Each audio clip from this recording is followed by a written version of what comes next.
Well, how is it going out there, my fellow world patriots? It is indeed Sunday, and it's Super Bowl Sunday too. So we got some people gorging themselves later on. That'd be me, guilty. And of course, it is Sunday, and we had such a great time last Sunday, and the last time before that, me and Mr. Matrix. We decided to go steady for a little while. What's up, brother? How you doing today, man? I'm just busting their beans, but had a really fun time the last show, of course, and the time before that. But here we are again, and dude, are there any other Italian songs they could play? You think, dude? Sadly, I don't know very many other Italian songs, but I happen to know this one oddly, so I'm not sure why. Interesting, right, dude? And how are you enjoying yourself this week with all the craziness? Dude, I really got shocked about the whole Benghazi thing, dude. Just like when you think things are in the rearview mirror, you start seeing some of these things kind of creeping back in these very, I would say, I'm not going to say inopportune. I would say very opportune times. Seems like everything's coming back into the fold lately, no? Yeah, very interesting timing for a lot of things. With Epstein stuff dropping, and then Guthrie decides to take up all of the news, and then you throw in the Benghazi thing. It's just a really random. What's the word I want to say? Blast from the past suddenly, just out of nowhere. And when does that happen? Oh, I don't know. Just before the Clintons are supposed to show up and testify. So, no biggie, right? Nothing to see here. Oh my God. Just interesting. Good timing. Dude.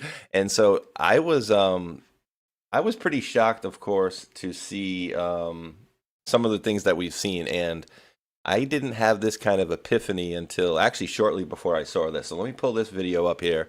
And I know you saw this. We were talking a little bit about it before the show, and I put things into my show notes, and I put Silence of the Guthries on this one. So let's take a listen to this 13-second clip here and then see if you guys recall. She is full of kindness and knowledge. Talk to her and you'll see. Catherine is very gentle and kind. Talk to her and you'll see. She is... Dude, I know we were told before you were watching a scripted movie, but at this point, what are you making from this? And even before I saw this, it popped into my head, and I was like, would they do something like this? And the answer, and I'm not saying that they did fake this thing 100%, but I'm saying, would they do something like this? This is not something that would be beyond their purview of things they would do. This is kind of a cursory thing, no? I mean, what are you reading on this, brother? I mean, when you basically read it line from a movie script, and you almost kind of look like the lady while you're doing it, I didn't feel like anything came from her heart.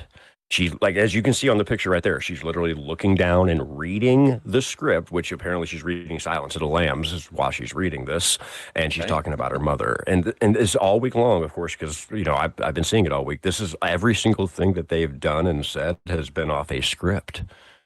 Like, there's nothing they've done that has been just look at the camera and talk. It's been truly just look down, read the words, look back up, and act like you're sad, which is, in my opinion, is not working. To me, it looks very, it's not authentic in any way, shape, or form. That's truly what I get off of it. It's a heartbreaking message, and I mean, yeah, it's just like just like you saw here, in the movie, she's reading over here, and then.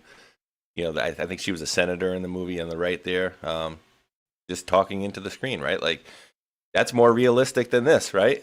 Yes, to me, exactly kind of my point. Yeah, do you need a piece of paper there to well, wait, hold on, Matrix, I'm going to need some notes on this. I don't really know what the, driving home point of what I'm about to talk about here is. Oh, wait, yeah, I want my mother back, and I want her back safely. Yeah, I'm going to need some notes on that one. And so... and did you see anything too? Like they had other things where they're talking about how, I keep seeing reports where they keep going back to the house. And I'm like, well, didn't they search this? And to me, it keeps sounding like a John Benet Ramsey scenario, right? Where they're like, well, we checked the house. There's nobody in the house, and there's nobody in the house. I mean, never know. Later on, they might, unfortunately find this lady in the house. But it kind of brings me back to did they do this? Because I'm seeing other reports of they're seeing things in the shed at night, like sparks and lights and stuff. And I'm like, I don't know, dude, but I would not put it past them at all. So very, very odd situation, no? Yeah, no, they that's the whole thing too, is they go to the house, then they leave, then they come back. The FBI, they bring the FBI in. The FBI's been there, at least from the last I saw, it was like three separate times the FBI showed up. And the cops themselves, like, they keep doing new searches, and like you said, there's weird lights going on. It's an what is it? They have no light pollution at night, so like that's the whole thing that I find weird too, is there's no street lights anywhere over there. So the lights you're talking about, where they just randomly flashing, those, oddly enough, those would be lights you would be able to see in this situation because there's no light pollution where they live. Like, but they have a whole thing where there's no lighting. They even have cameras, oddly enough, around that are there to pick up animals specifically and not humans, which I find very weird too, considering the situation that they're sitting into. So I don't know. The whole thing is goofy. It doesn't really make sense. And here's the thing that gets me the most about it is for the entire, what are they on, day 7 or 8 now today, I think?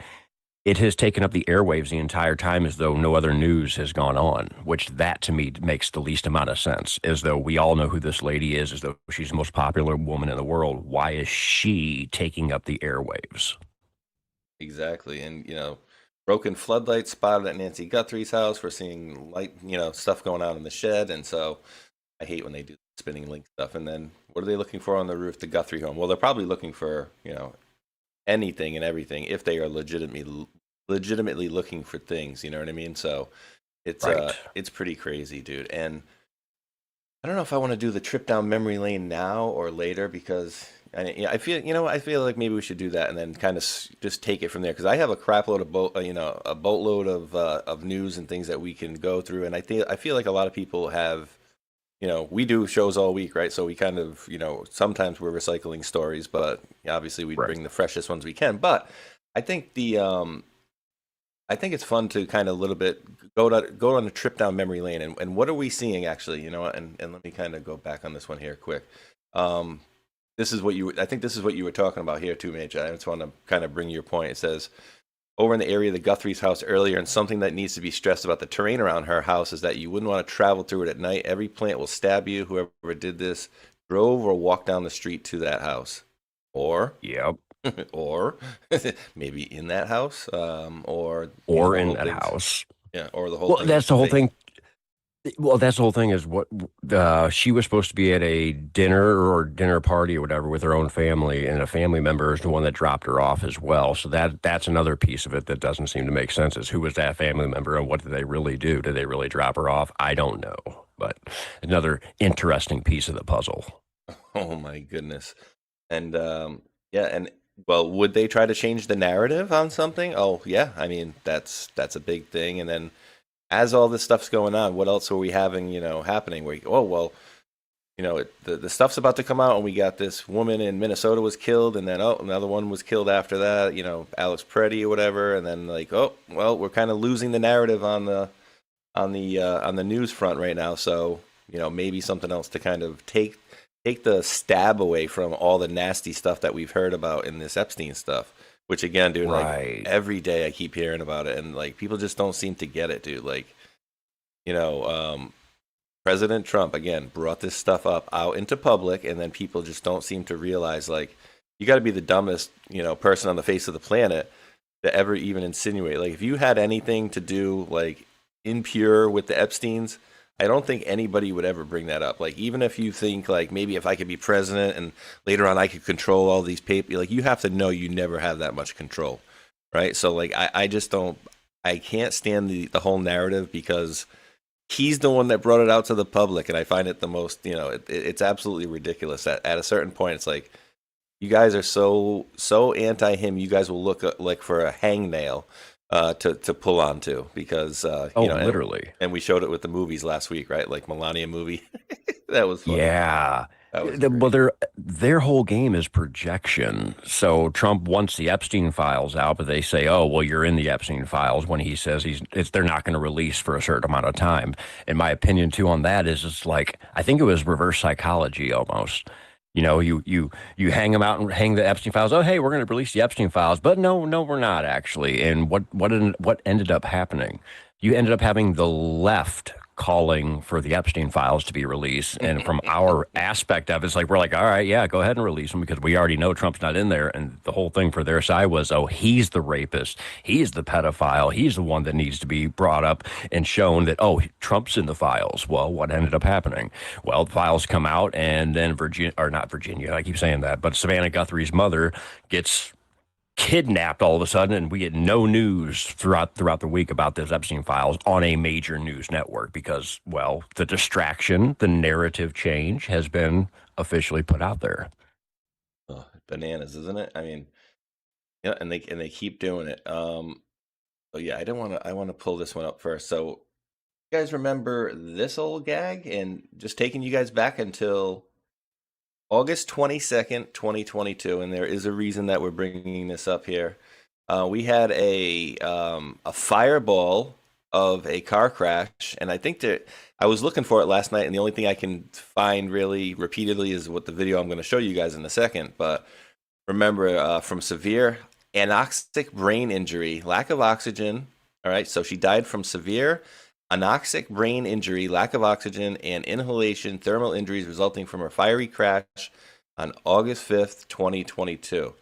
All right, so now remember that, right? So we saw footage from, I think, a Ring camera. And so actually I have this link here. I don't even need to go bring this one up because I got this one right here on top of it. So if anybody remembers, she crashed into that house. There was this big fireball, and they went out and saved her, and oh no, smoke inhalation, she's dead, this, that, and the other. And well, we had a ghetto bird, local news thing watching her being carted back to her ambulance. And anybody that's new may not have seen this or remember this, but I know a lot of the folks that have been here for a while certainly will, because it was it was like, what the F are we watching here? So we'll listen to we're gonna listen to the helicopter dude, the news guy, narrate it, and then just about crap his pants here. Ready? Ambulance. That's some sort of sign, but yes. So basically the activity that we were looking for, that anxious or that quick moving, that was going on the other side of the vehicle. Oh my gosh. He's completely alive. What the hell? Ambulance. Yeah. That's some sort of... So if anybody didn't see that one, yeah, she just died, and she went into a car crash, and she died, and here's the stretcher. On the other side of the and vehicle. Then, oh my gosh. He's completely alive. What the hell? Dude, that dude, did he not about crap his pants? He's, oh my god. Dude. How often do you hear a guy, a news anchor, say, what the hell? Like, legitimately. He legitimately crapped his pants, I think. Right? And so actually, I got another angle of that one as well I can show you. But go ahead, brother. You can, I'll just let my this play question, out. like, how... What was the point of this? Was the crash supposed to have killed her, right? Was she supposed to have been killed? Why did she sit up? Like, was she supposed to have been killed? In other words, was she like a target of something? Like, I didn't understand that side of it ever. Like, why did this happen the way it happened when she sat up the way she did? Were they somebody was trying to kill her, I'm guessing? Did she say something before this that caused this to happen? Oh, it's funny you ask. Because that's the part I don't remember. I truly don't remember what happened around this. I just remember this whole situation. I don't remember if there was anything that led up to it or anything. Well, my notes to this link say people die around this. So, on 2022, Congressman Jackie Walorski began working with actress Anne H. on projects to expose child sex trafficking. On August 3rd, 22, Walorski died in a car crash. On August 11th, 1 week later, H also, can't even say those words, because did she die in a car crash? Or, I don't know if they're trying to say like she died and we're not supposed to see that, or maybe she died in the hospital later on, but, and then. Or was she getting carted to Valhalla? Yeah, right. And then, so it's like, what are we watching there? And at a certain point, you don't know, like, oh, hey, she sits up on this one, and, you got one of these ambulance guys like, oh, hey, dude, they still got the, they can still see you, they're still recording. So, treat her like a patient, or maybe she is still, you know what I mean? Like, so don't know what part of this is them trying to take somebody out. I would lean more towards that, because they've historically done it. We've seen that they put hits on people. and they kill them all the time, right? Especially when it's around this Chris Cornell and all those others, right? Yeah, I was just going to say the what's his name? You from Fast and the Furious, Paul Walker. Oh yeah, He had the whole, he had the car crash situation, but it looked more like a missile hit the car because the car was shredded. Mm-hmm. So there's another one, but at least you weren't taking Paul Walker and putting him into the back of an ambulance in that situation. So yeah, and that interesting. One looked like a straight up nuke too, right? Like I mean, they didn't look like like, car, a little fender bender, a little toasty on the hood, or, a little hot on the back, but no, it's a scorched earth. And not only that, though, with Paul Walker's car, they said that he hit a tree, but the tree he hit is literally like like the bigger round as my arm, but it took the whole car out completely. The back end of the car is completely gone. Like where the back end of the car go if it hit the trees going straight forward, where the back end did it just blow up? Like what happened? It looked like a missile came from outer space and hit it. Wow, it's bananas, dude. So when looking at this with Anne Heck, now re-looking at it with my brain the way I see things now I'm seeing it a little differently. I'm seeing it as almost as though, how do I say this?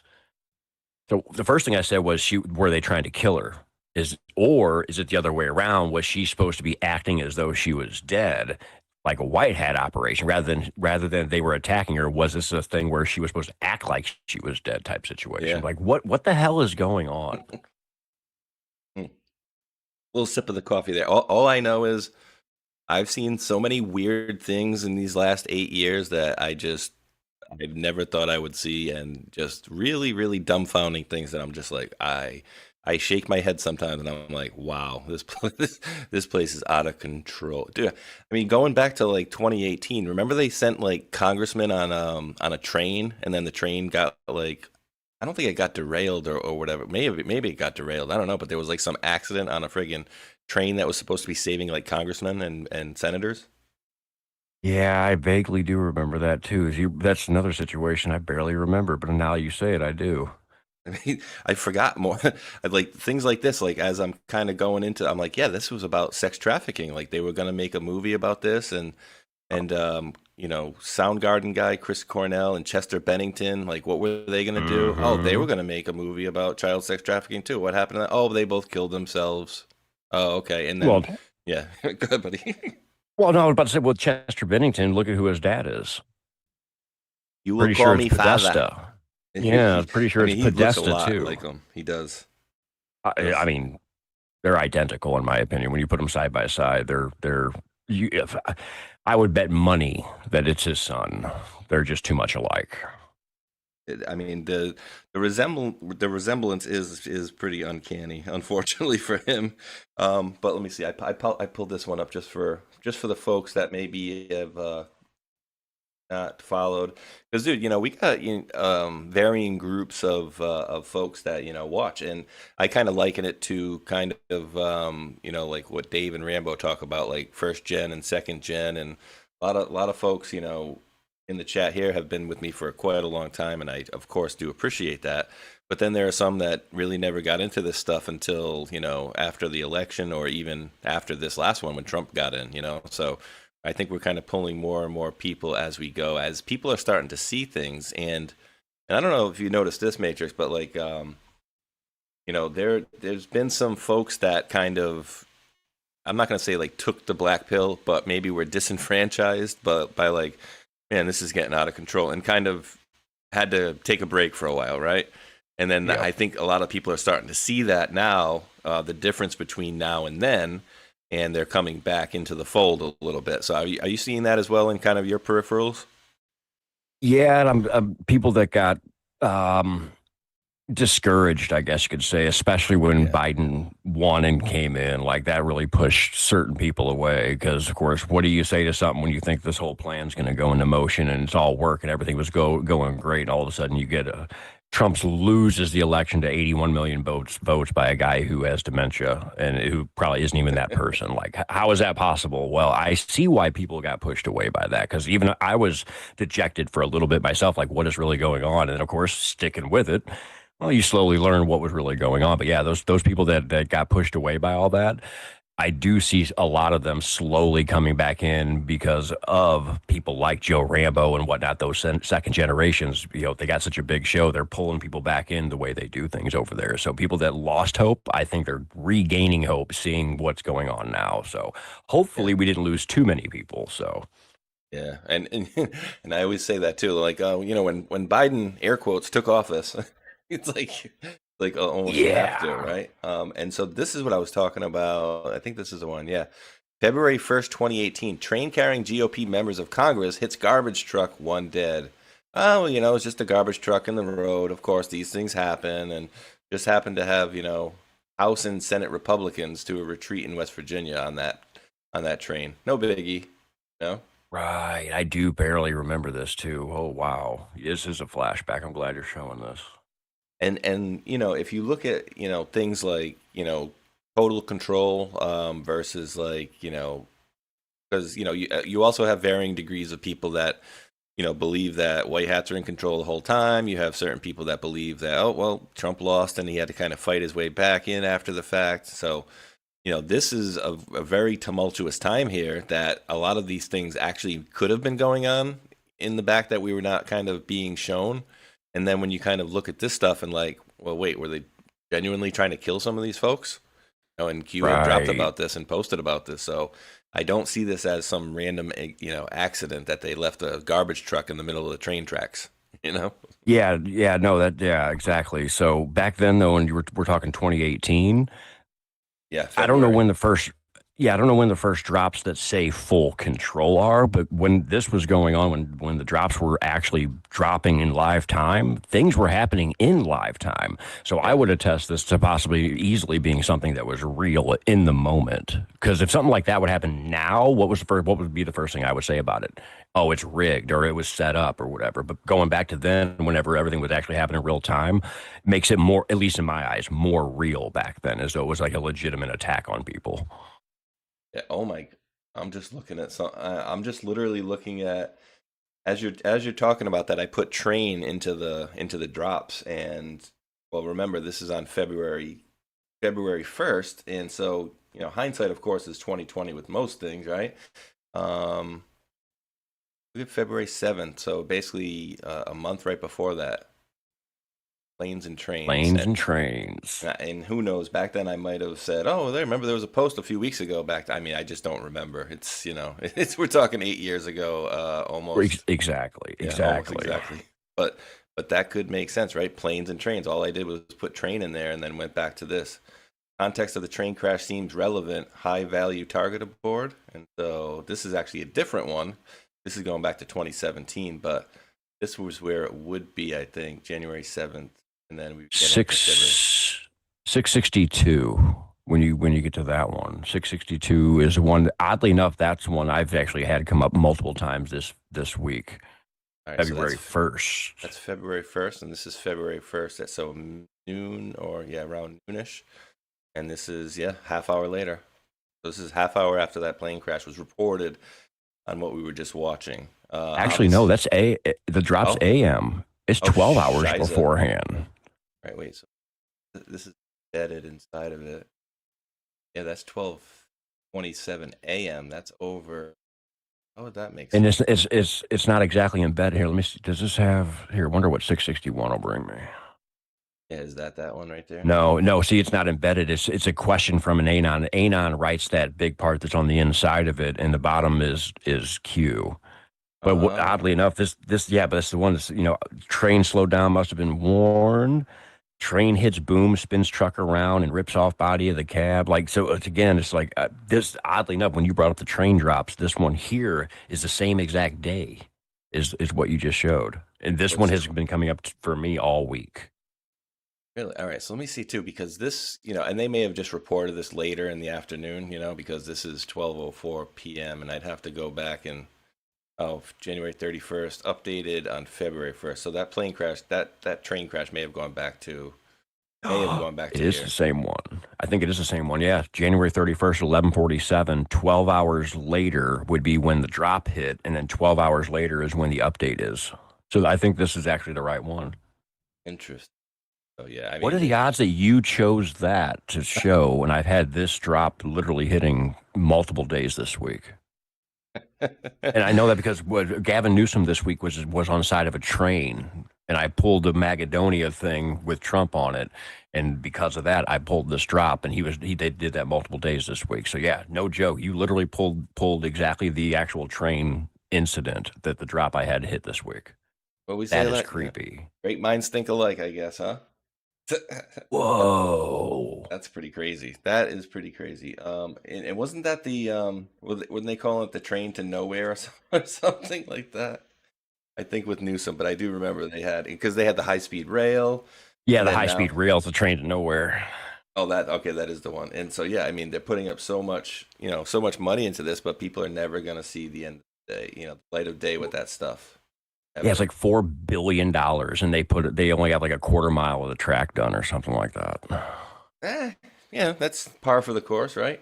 And Right? you happened to mention Valhalla, and so I wanted to bring this one up just for the fact that it says basically it's the person's name is Valhalla that posted it. Oh, I But see that.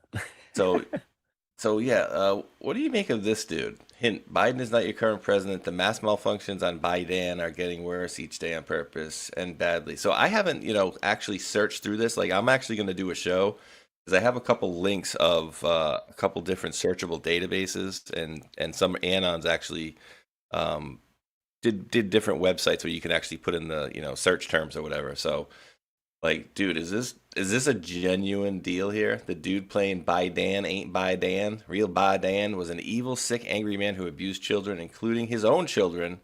That's an actor with an effing mask. We've been over this 1,000 times. Never gonna change. Biden is shot.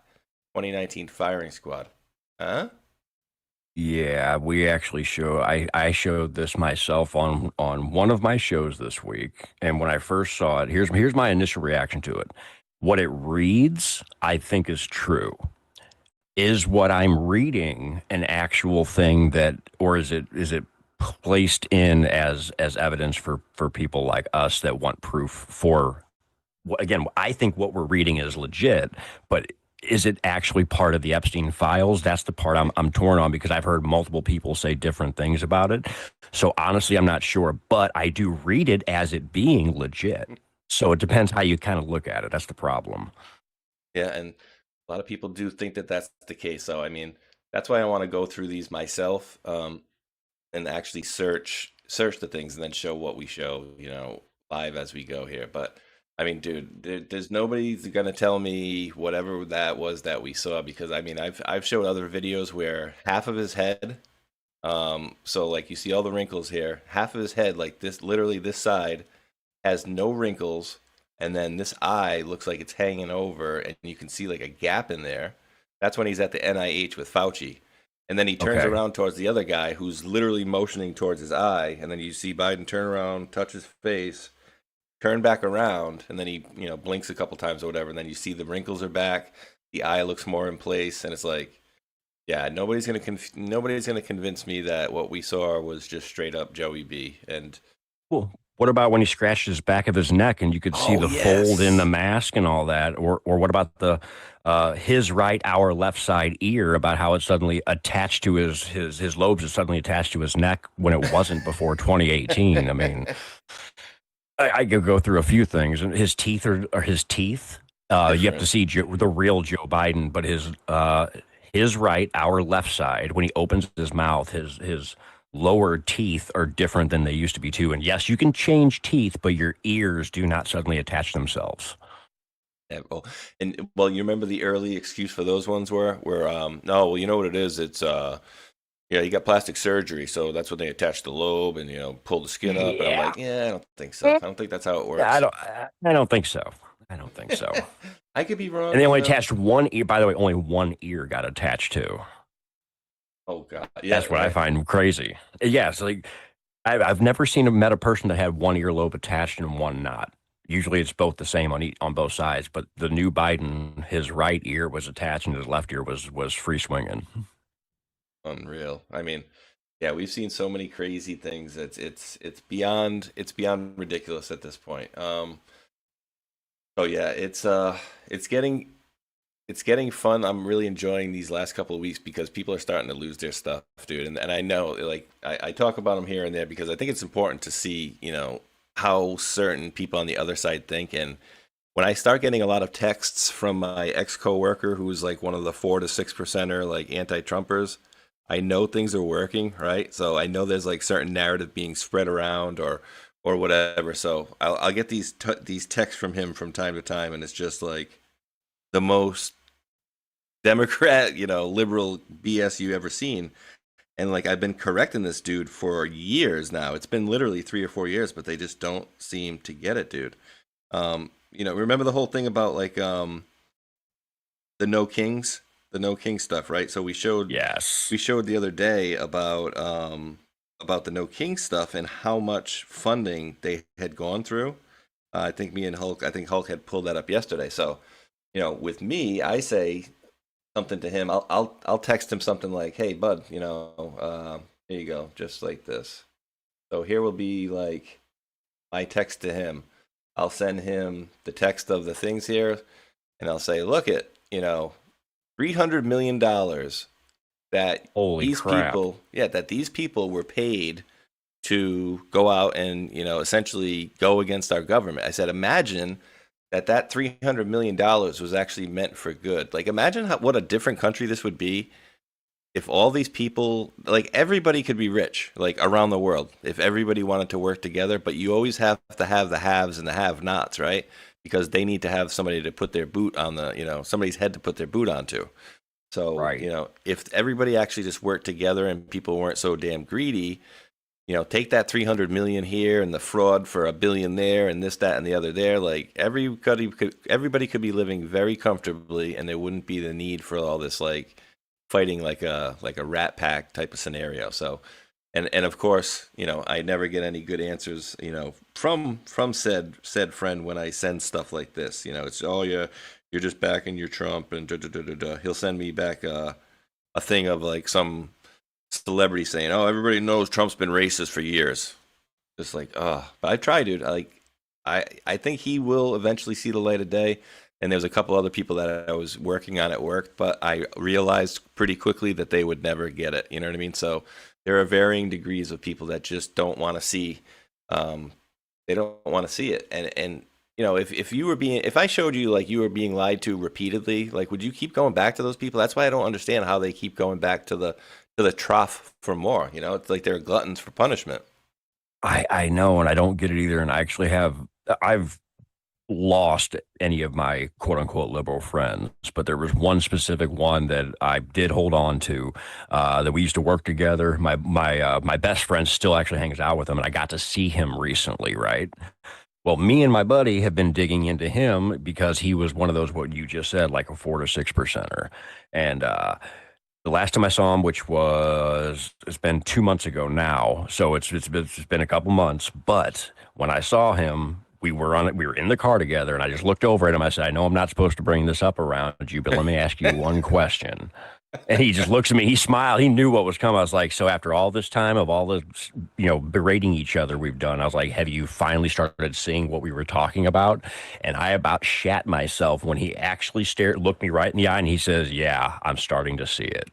And he started, and of course, my brain's not going to remember what the news cycle was when I was in the car with him now. But like, if it was right now, it would be like, "Yeah, I saw the Leering Center and this, that, and the other." But whatever it was that he saw in the news in those moments, all the stuff we had talked about had started coming true. And I thought he was a 4 to 6%er.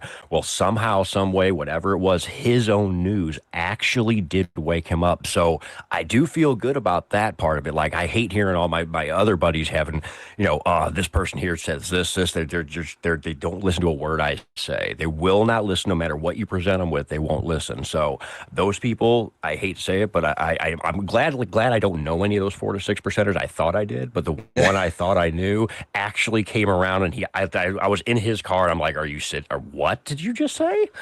I think whatever's going on in the world, I don't know what he watches is my thing too. I don't know what channels he watches, but whatever was going on, and I think, what was it? It was November 21st. Actually, I remember the exact date because it was the day I went to the doctor. So whatever was going on right around November 21st, something had changed his mind. Interesting. So Yeah, so there is hope out there. There is a little bit of hope. um, let's take a look at this. I don't have too much on, drug prices, but maybe hell is freezing over, dude. Let's see. We'll work with Trump RX. I mean, it's incredible. It's stupendous. It's like the most incredible program ever.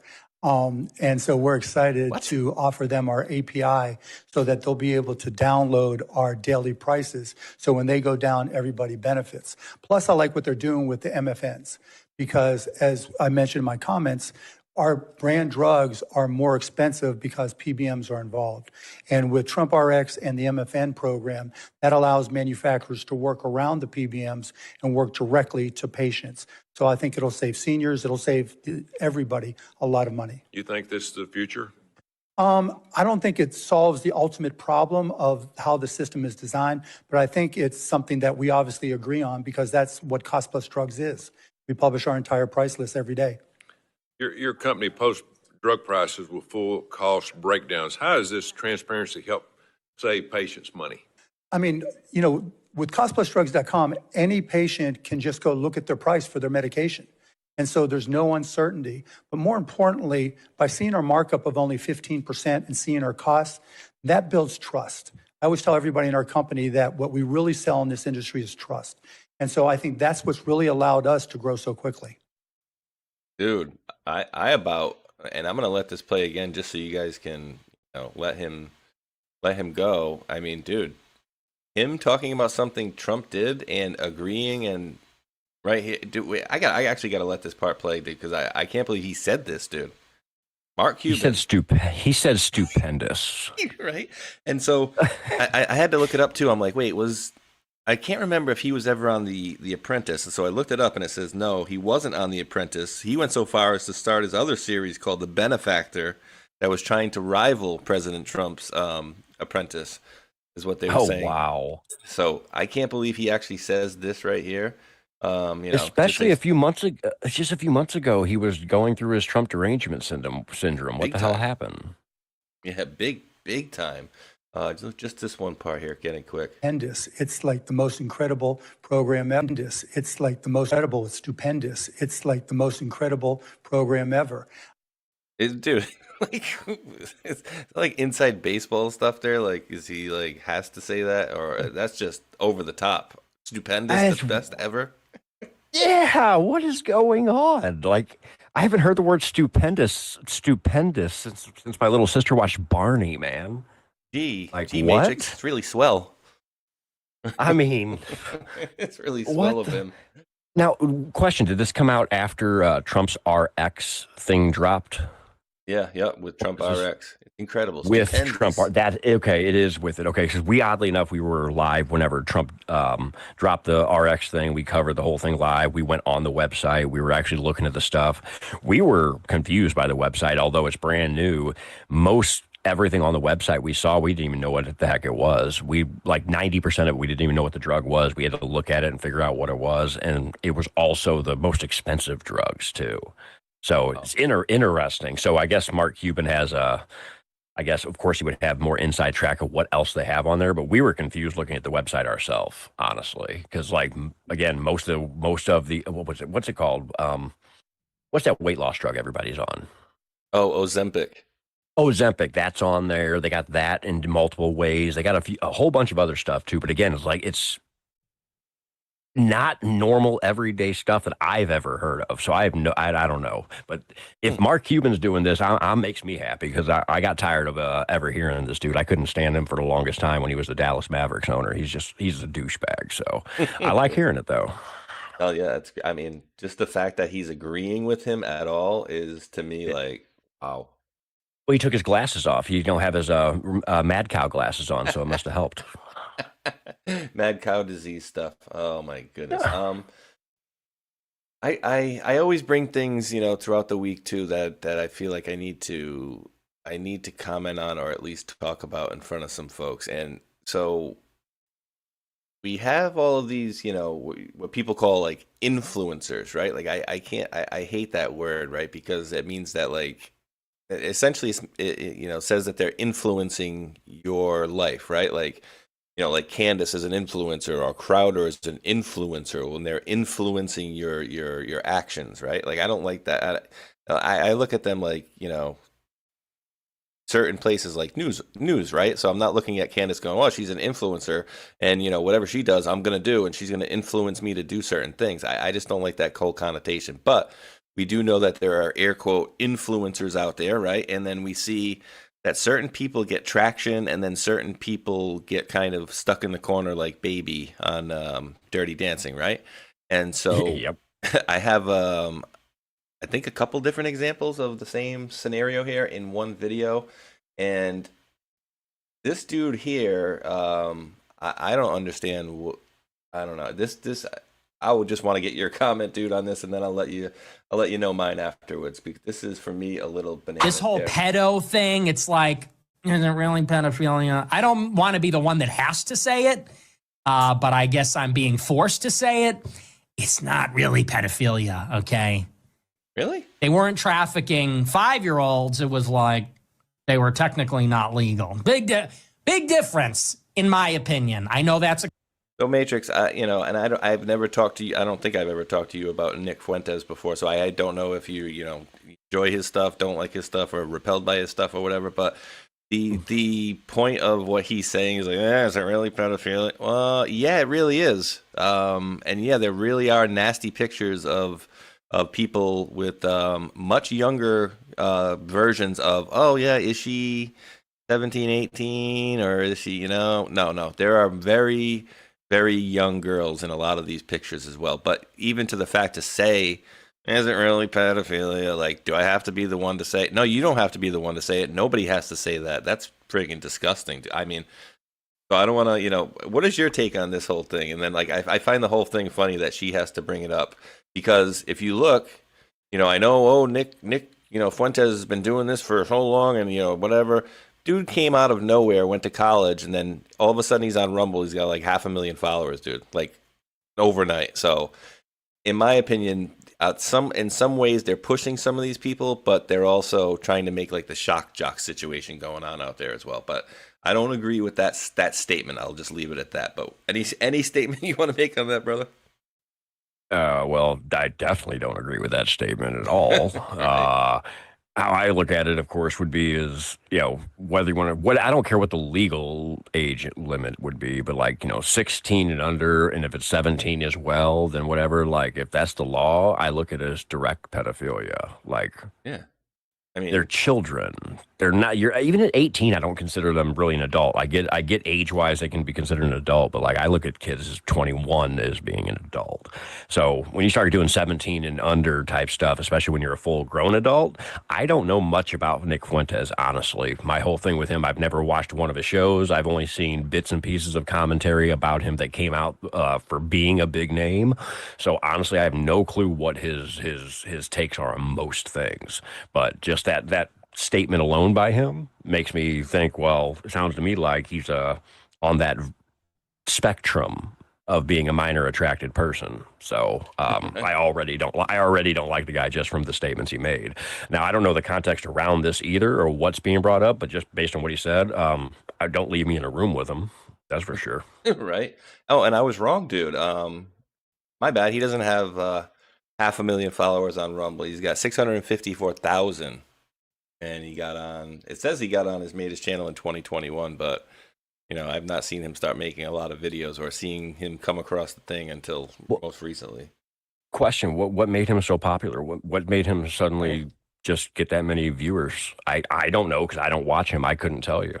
Yeah, so as far as I understand it, he said, and this is coming from the horse's mouth himself, he said he went to college, and I think he actually went to in Boston somewhere. I think it was I don't know if it was Boston University or wherever it was, but I'm pretty sure it was in Boston. But he said he went to college, and it was like a Forrest Gump like scenario, like he was gonna go have a debate, and then he had a debate with this guy, and wow, he killed it, and now everybody wanted to get in with this, and he said, oh, I just was on my second week of college, then all of a sudden I had this debate, and then kaboom, I just blew up like crazy. I'm like, oh, that's pretty interesting timing of interesting. What makes him sounds so like somebody special. it sounds like he got placed into a position to suddenly blow up, just like all the other people that do. They get placed in that position, they blow up out of nowhere, and people wonder why, because they were put there. Yeah, and It almost sounds like that's what he is. Oh yeah, it's yeah. He's like, you know, they're one of those people that like they want to have people fighting and fighting, but at the same time, right? And like, so I'm not gonna cast aspersions on anybody, but like, you know, it like I've talked about numerous times. Some people in the chat don't like Candace or whatever for whatever reason, and I'm just gonna take personalities off the table for a minute. Take whatever that army dude that she said saw people at Fort Huachuga. Like take Fort Huachuga and that dude right off the table. The whole idea about the Charlie Kirk scenario for me it's not a running proposition. Like that whole official narrative is completely off the table as far as I'm concerned, right? And then you got people like him, and I've noticed other people like Crowder, other people like The Quartering, other channels that do really, really well on Rumble, all seemingly to be like, you need to not listen to her. She's crazy. Don't listen to her. She's a bitch. Like, and I'm like, I've heard that stuff too, because I watched the Quartering here and there as well, oddly enough, and yeah, I hear those people saying that. I hear people dogging Candace. Yeah, and here's the thing is, I don't about it. Like, really? Right. I don't listen to Candace either. That's the thing is, me and Omazon never got to listen to Candace.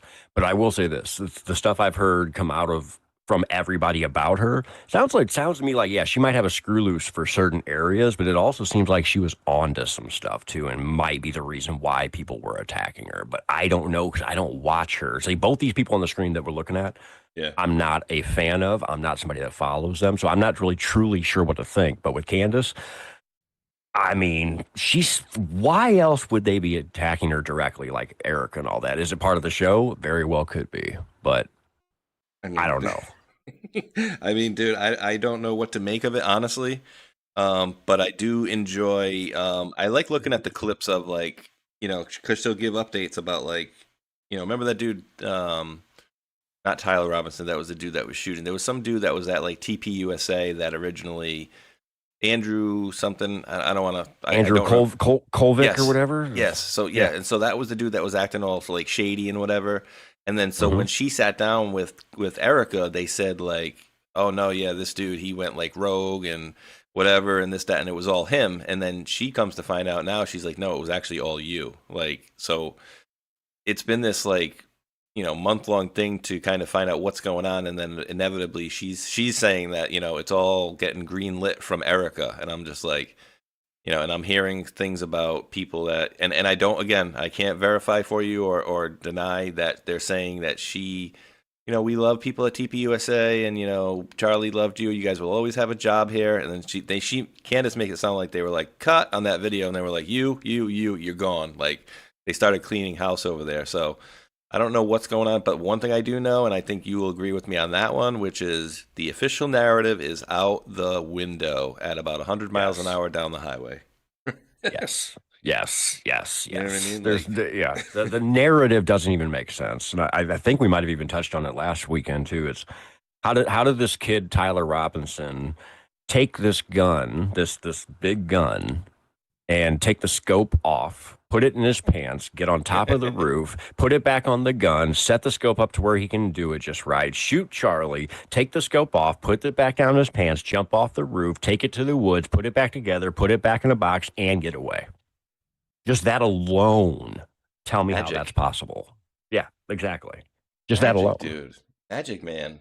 Gotta love it. I mean, yeah, it's...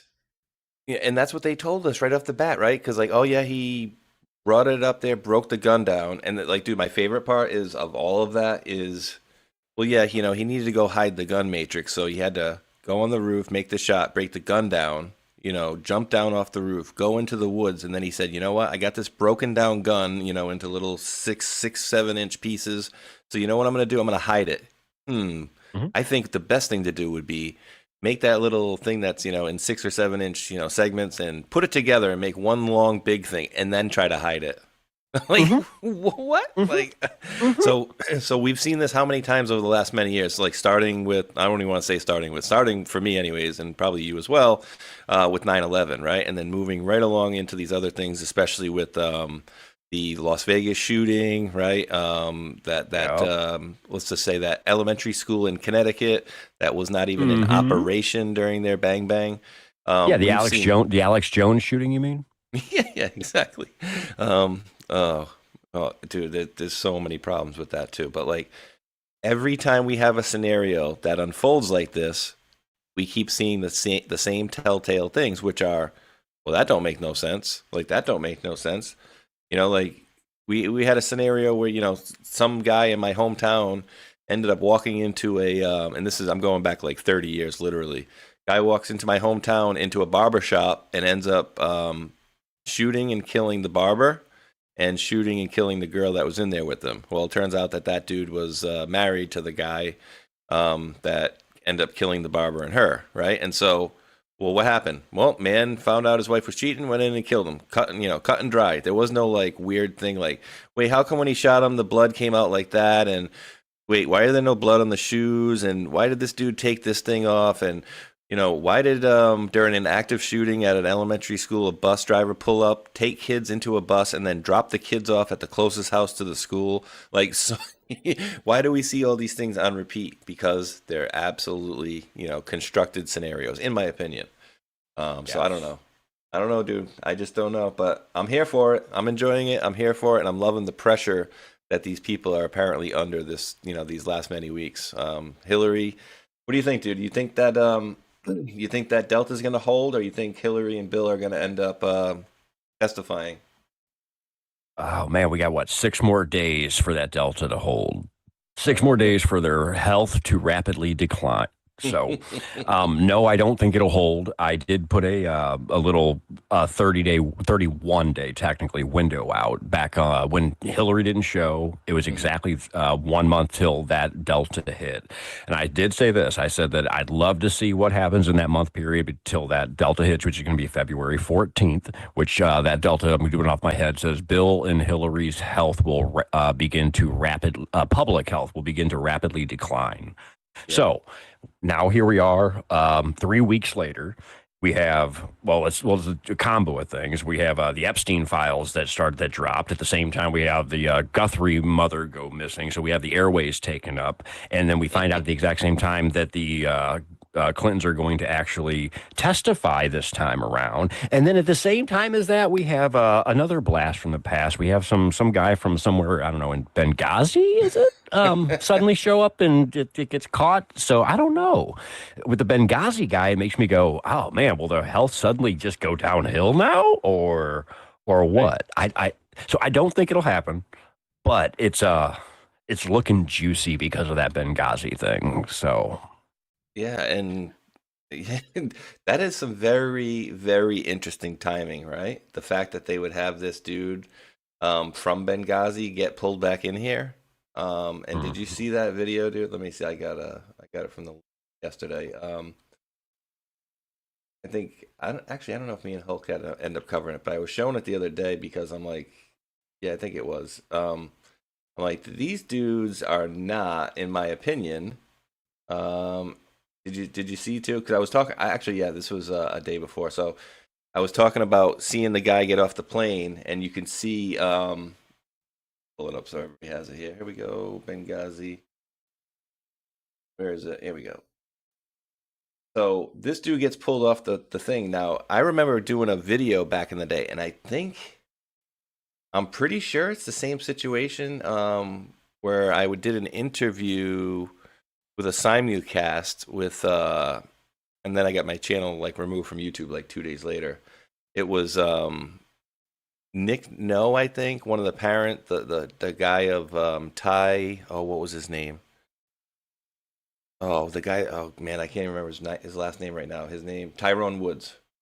His father, and how essentially there was a story about. You remember that Birdman? Ron Parrott or Perot or whatever from the Middle East. He was an American dude, but apparently he was ex-CIA. And he talked about how essentially these people were killed. And I know we're talking about Benghazi on one hand, but they also talk about the SEAL team helicopter that was shot out of the sky essentially. Oh, you're talking about with Bin Laden? Bin Laden, that one? The Bin Laden helicopter? No, Extortion 17, I want to say. There's actually a little video got up right here. August 6, 2011, right here. Oh, okay, Benghazi. Okay, because you're okay. So yes, because the Bin Laden one, they lost one, and then Benghazi, the helicopter also went down. I think too. You're right. This one right here, heroes. Says if you think what Obama and Hillary did in Benghazi was bad, wait until you find out what really happened during Extortion 17. And maybe I should be put up on the chat here so folks see it. Oh, here we go. Not your first day, Mike. August 6, 2011, and it was biggest, most sinister betrayal of our military by a president in U.S. history. Barack Obama got 30 American soldiers, including 17 Navy SEALs. All SEAL Team 6 guys killed on this day. It was calculated, intentional, and still being covered up to this day. The families know. So literally, I did a show, and then I think it was a couple days later, my video was or my whole channel was nuked. So I can only assume it was around October of 2020 that I did that docu-series there, but or that simulcast. But I mean, dude, the timing of them bringing back the dude, and why didn't I bring them bringing him back now? And then I didn't even think of that dude. Like, yeah, Hillary's supposed to be testifying coming up soon. So you think that's like almost like a way to taunt her? Yes, it's a conveniently. It's just the perfect timing. It's like the perfect storm almost. Because again, what happened a month ago? Oh, we're not going to show up. We're not going to do this, that, and the other. And again, this is the narrative style. I'm a full control guy, so I really, truly think Bill and Hillary are already gone. Just giving you guys that heads up. So narrative talk. We have Bill and Hillary. You're suddenly like, oh no, we're not going to show up. We're not going to show up, and we're going to be okay. Well, they found out they're not going to be okay. So here we are. 3 weeks later. And inside this third week, like I just said, you have a combination of multiple things. The Epstein files, which Clinton's been there how many times? I don't know, but a lot. And the Guthrie thing, who also has ties to Clinton's because of, was it Savannah Guthrie's? I'm going to get this wrong. Is it her husband or somebody's directly connected to the Clintons who's directly connected to the Epstein stuff? So you have all that at one time. Wow, during this period, and then the Benghazi guy hits during the period that the Clintons sitting there going, oh, yeah, we'll be fine. And then when they say, oh, yeah, we're going to come testify, you have the Benghazi guy drop, the Guthrie thing that connects to her, and the Epstein stuff, all in the same week. It's just too convenient a timing. It's like taunting them, like you said. It's perfect. But again, are they really there? That's, again, where do you sit at for that? Do you really think Bill and Hillary are actually still roaming the streets? Or you like me, I think that Hillary's being played by her double and Bill by whoever's playing Bill. So, right. And that looks like I was showing the other day, it looks like a beard to me. That dude has definitely got a thick mustache, and I think it looks like a beard. He definitely has a strap, obviously a helmet strap holding on. But I could see a thick mustache, what looks like a beard, and long hair in the back. But the best part, Matrix, is he's got this here. Got the big FBI patch on there. Oh wait, yeah, he does. When does FBI go traveling out to Benghazi? Or maybe the FBI attachment met them at the airplane. Who knows? Yeah, and not only that, what do you? Delta Force guys, perhaps? Yeah, I was going to say maybe yeah. Like who is that? Is it SEAL Team? Is it Delta Force? Who is it? Has to be. But it says FBI. Well, I made the statement the other day. I was watching that movie, Sicario, where Benicio del Toro and Josh Brolin they're making the cartels fight each other essentially.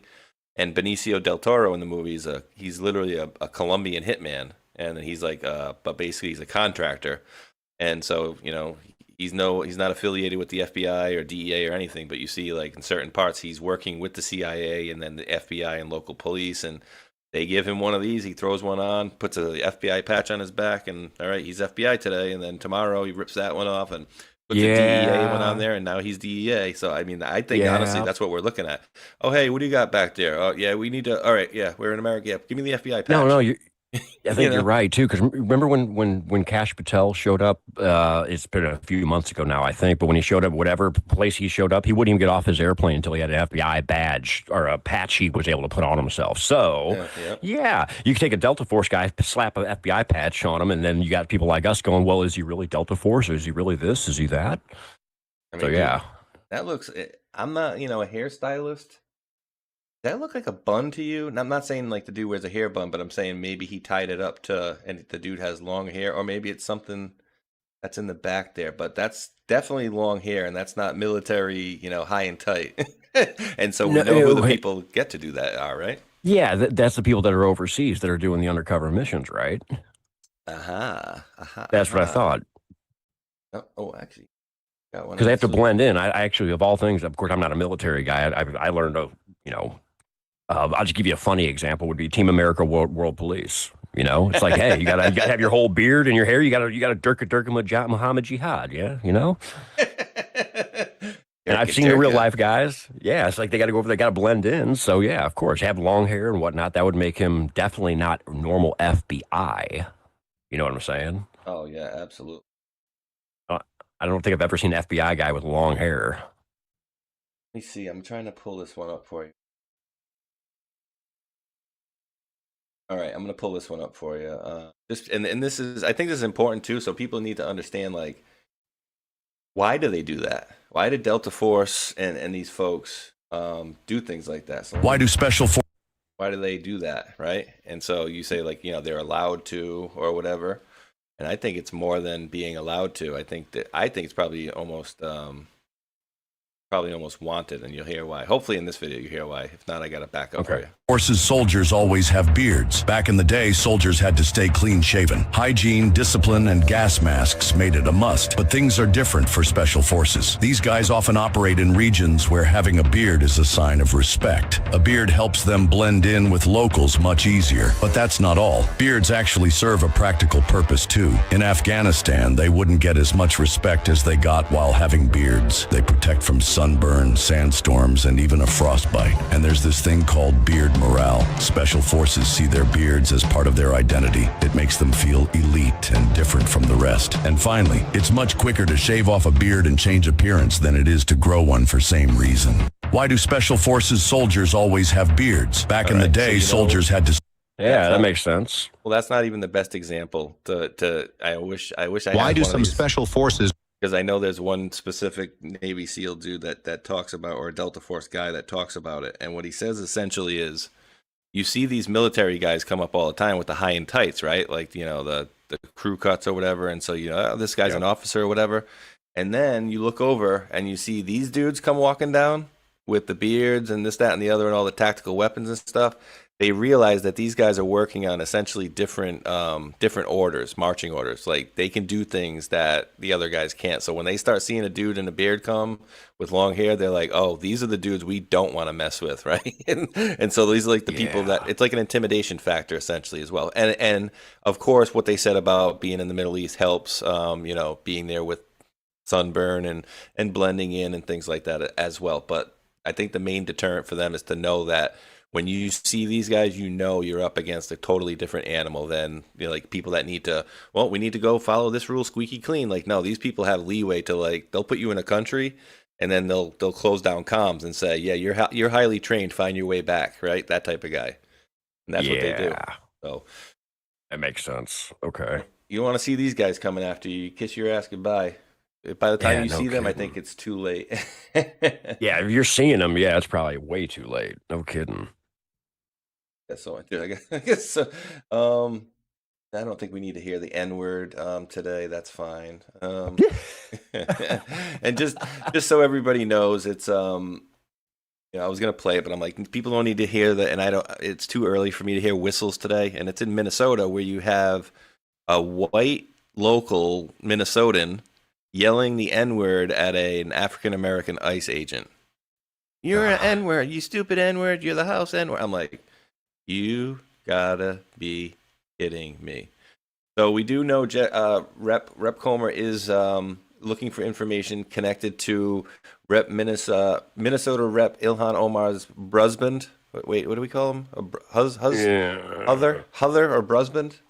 So we know that stuff. So that's kind of old news, but it is coming, right? So that stuff is coming down the way. What do you think of that, dude? Like, it's so bad, dude, that, again, it's a big blinking highlight for me, dude. And is it too soon, dude? Me and Hulk, we barely got this one out, but I wanted to make sure we played it today at least. Dude, this is this has got to be record timing for me. You have people at the Mondami estate already yelling, shame, shame. We advocated for you. You told everybody this. You told everybody that. Yeah. Shame, shame. What do you think? Yep. I think it's right on point of where it should be. I think that we didn't know what was. Me and Omazon speculated a lot. How would Mom Donnie go?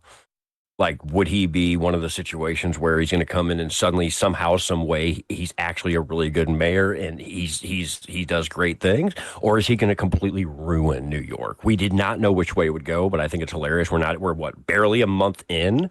They're already at his place. They're already talking crazy.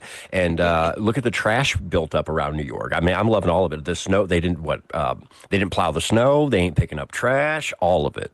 So it's going exactly the way I was hoping it would go. And dude, I got to tell you, it's much, much faster than I thought it would ever be. Way faster. Again, what are we, today's the 8th, so it'd be 29 days in is all we are right now. What is it, 9 days? Oh, not 29. I'm sorry, 39. 30 to be like 30, okay. 39 days in. 39, not 29. Hey, well, you know what, dude? You know what you're gonna have here. I'll let this play. I'll just let this play on loop with no sound. But this is how you have. Geez, was that what I thought? Yeah, that's what I thought it was. Right? That was some condoms. And this is a dream. It says, but. This is why you have nasty, viruses and things happen. This is why you start getting rats and mice and the plague. I think that's how the plague started, right? Too, is that they just weren't cleaning up. They weren't cleaning up trash and sewage wasn't being pushed off. So, dude, that is back then, nasty. Huh? Oof. This looks like what it used to be said to be back in the day. Like when they old pictures they used to show of us why the Black Plague happened. People would. Yep. Open up their window and throw their trash right out the window, their garbage right out the window. That's what it looks like they're doing from their high rises. Look at that's literally on the street level, right outside their windows, on the sidewalk. That looks 10 feet tall. Dude, me and you were talking about this too, and I'd be interested to hear in the chat. So if the answer is no, just put a 0. If the answer is 1, just put a. If the answer is yes, put a 1. If the answer is no, put a 0. In your local area, I know Matrix's answer. Do you guys have to pay for your trash to be picked up, or does the city do it? So no, 0, and 1 for yes, please. I was surprised that you were saying like how your local area they actually charge you guys to pick up trash, and when and for my state of Rhode Island they've always just picked it up, and we got taxed like crazy though. Yes. When you told me how your guys did it and how we did it, I was blown away at how different it was. Because I have trash pickup. I think I explained the whole thing to you. It's like I get what is it? Every 3 months as you pay, and then you get 1, 2, or 3 trash cans. And those trash cans are good size, but depending on how many you get is how much you pay. And of course, once a week you can pick up either 1, 2, or all 3 trash cans, and it costs every 3 months to pay for having all your trash picked up. And then you tell me that it's all like a part of everything. I was like, wait, what? Right? That's crazy. Like, yeah, no, I pay. That's a full-on bill that I got. Yeah. Oh, dude, I'm very surprised. We got a lot of people here in the chat says yes. I mean, look at all the ones coming through from all the different. Yeah. Pull out my this. But yeah, dude, I'm very surprised there was that many people that are actually doing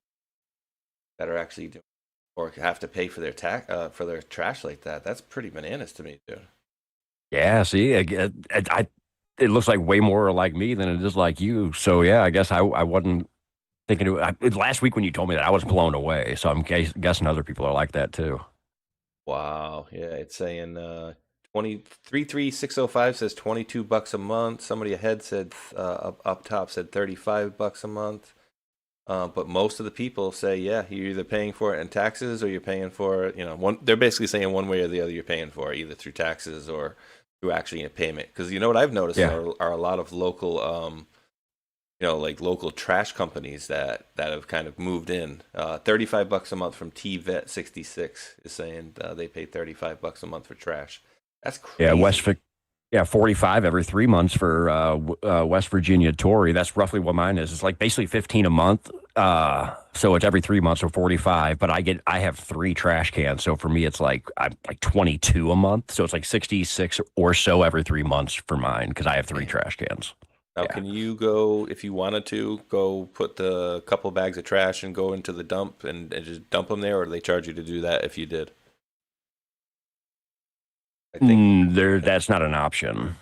No. All right. I mean, put it like this: if you want to go to the dump and actually like throw stuff away, like you take your whole truck there and whatnot, they weigh your truck or they weigh your trash. Basically, is what they do, and then you can throw away however much you got based on the weight of it. That's the one other way you can do it. But like for me personally, it's like I have those 3 trash cans. They pick it up once a week. That's it.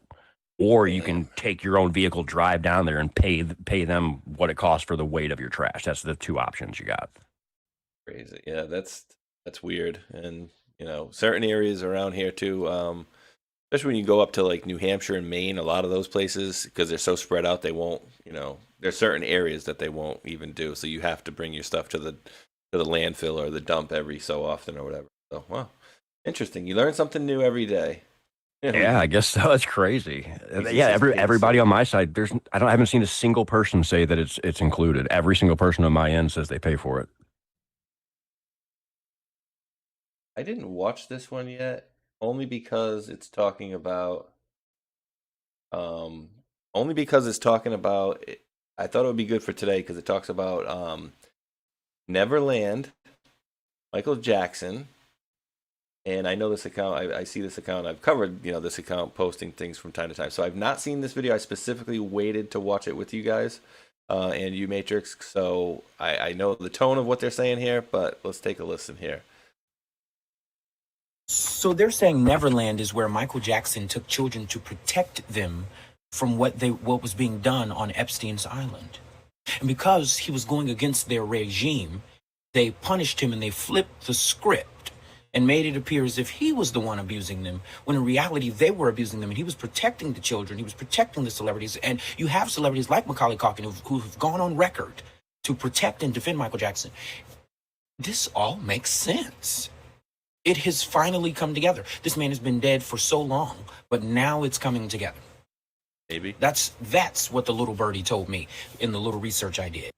So dude, I don't know about, him protecting kids to keep him from Epstein Island. However, we do know Michael Jackson was numerous times accused of essentially going after kids, right?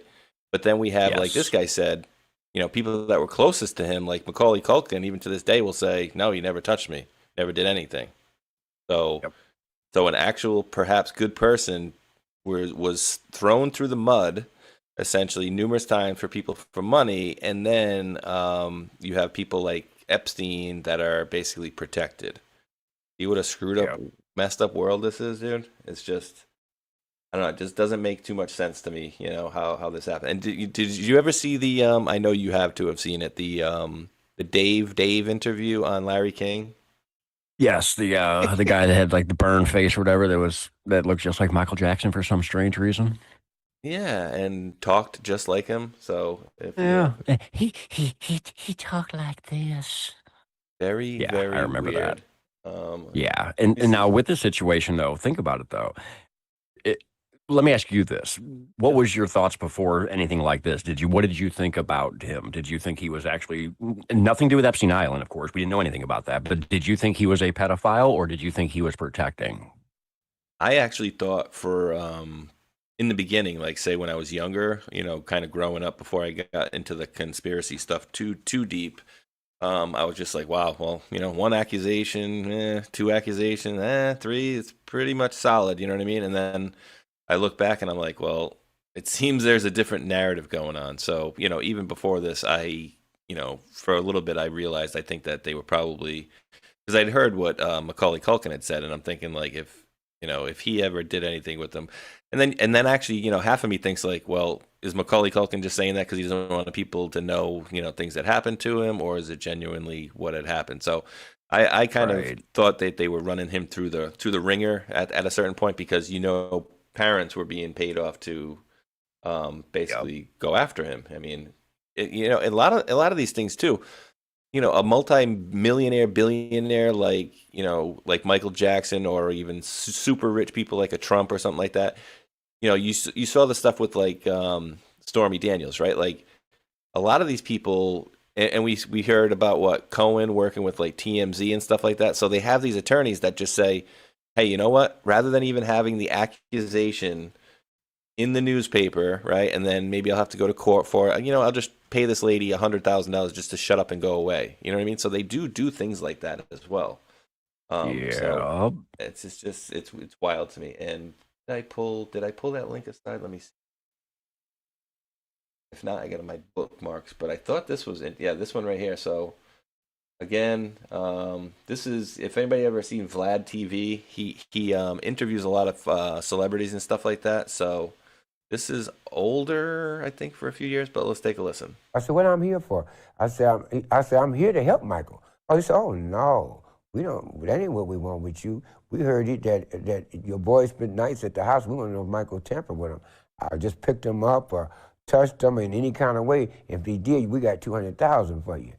I said, huh? I had just got out of prison. I said, man, I can't do that. Can't tell no lie like that. I ain't doing that. He said, you show what I'm going to do? I'm going to draw a check up, a contract up, and I'm going to show you we're finna give you $200,000. They want to pay you $200,000 to say that Michael Jackson molested your kids. Yeah, just touched him or whatever, molested, touched him or anything. What would you have done if you found out that Michael Jackson molested your kids? What you think I would have done? I mean, I'm a gangster. Come on, man. Right. Come on, right. Well, you told me back when we met up years ago that if that would have happened, you would have killed Michael Jackson. If he'd have touched my kids? Yeah. Absolutely. Right. Yeah. But I love Mike, and I know Mike didn't do that, so he didn't have no problem worried about me. Exactly. What do you think, Matrix? I would have killed his ass. Oh, exactly. I mean, I don't know. When it comes down to it, if you're offering to pay people to lie and say he touched kids, and of course, looking back on it now, there's one other piece of Michael Jackson's ranch that of course later on that I learned about made me go, oh man, I don't think he was actually a pedophile. Because I will say this: growing up, hearing about those kids, I wasn't like you. I had the opposite effect. The second I heard about the accusations, I went to, oh, he's a pedophile. What changed my mind about that is over time and me getting into Q, learning that, that Neverland Ranch happens to have a Q built into their symbol. Really? Yeah, y'all, you don't know about that? I've never seen that part of it. Oh, let me see if I can find that real quick.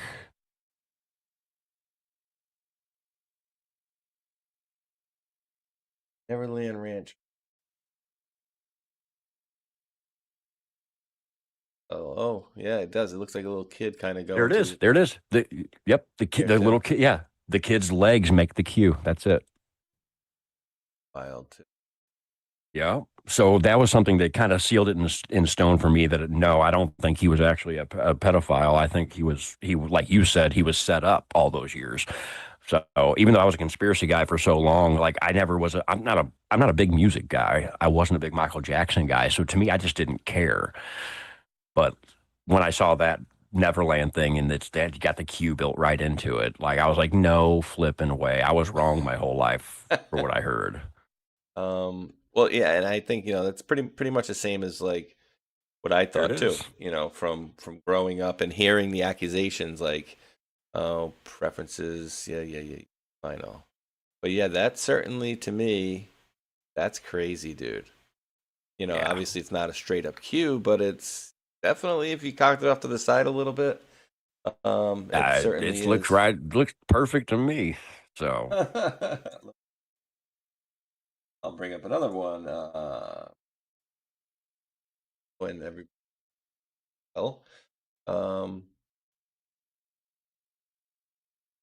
and this I did not have.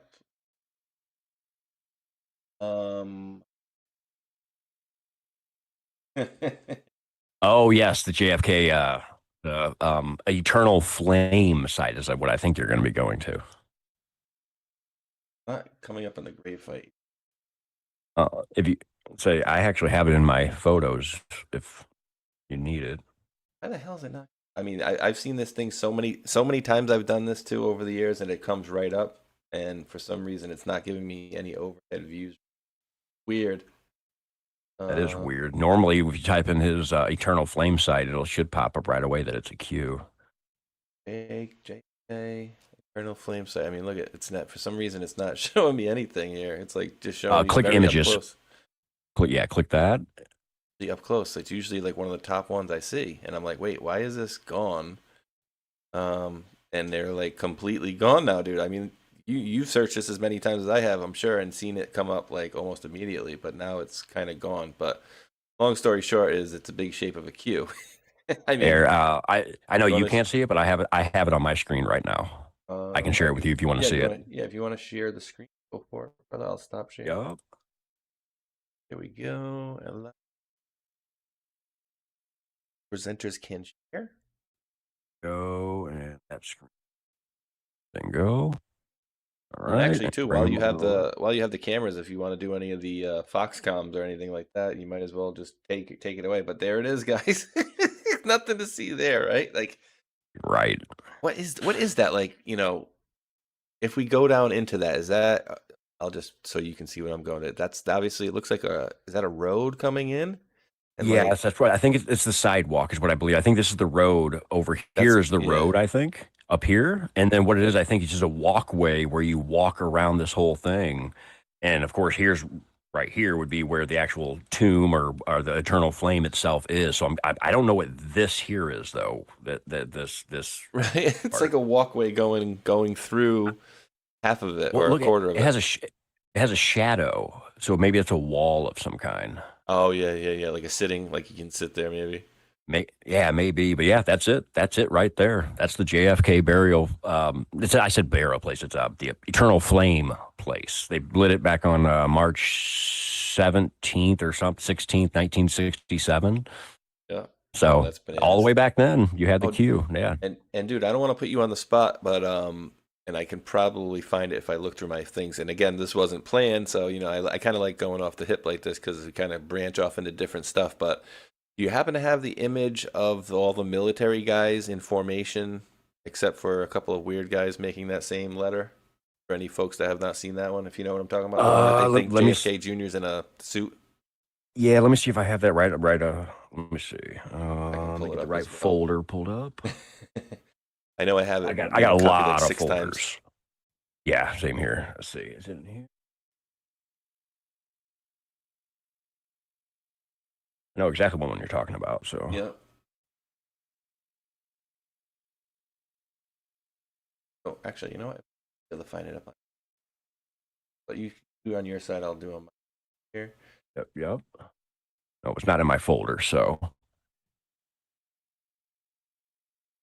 And that was weird too. Like I don't know what that was, but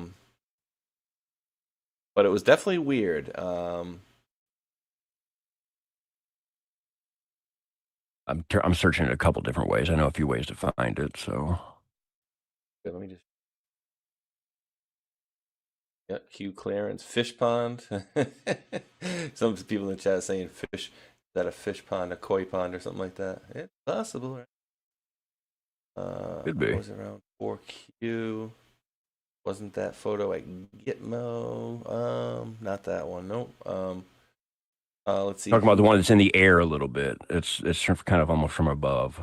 Yeah. It's a partial wall that acts as a windbreaker. Sipanon had wrote.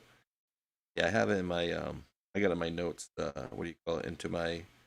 Might be in my memes, but yeah, it's curious, very very curious as to why something like that would be posted. Give it another. I don't know how to find that one. Here we go. I think it's in.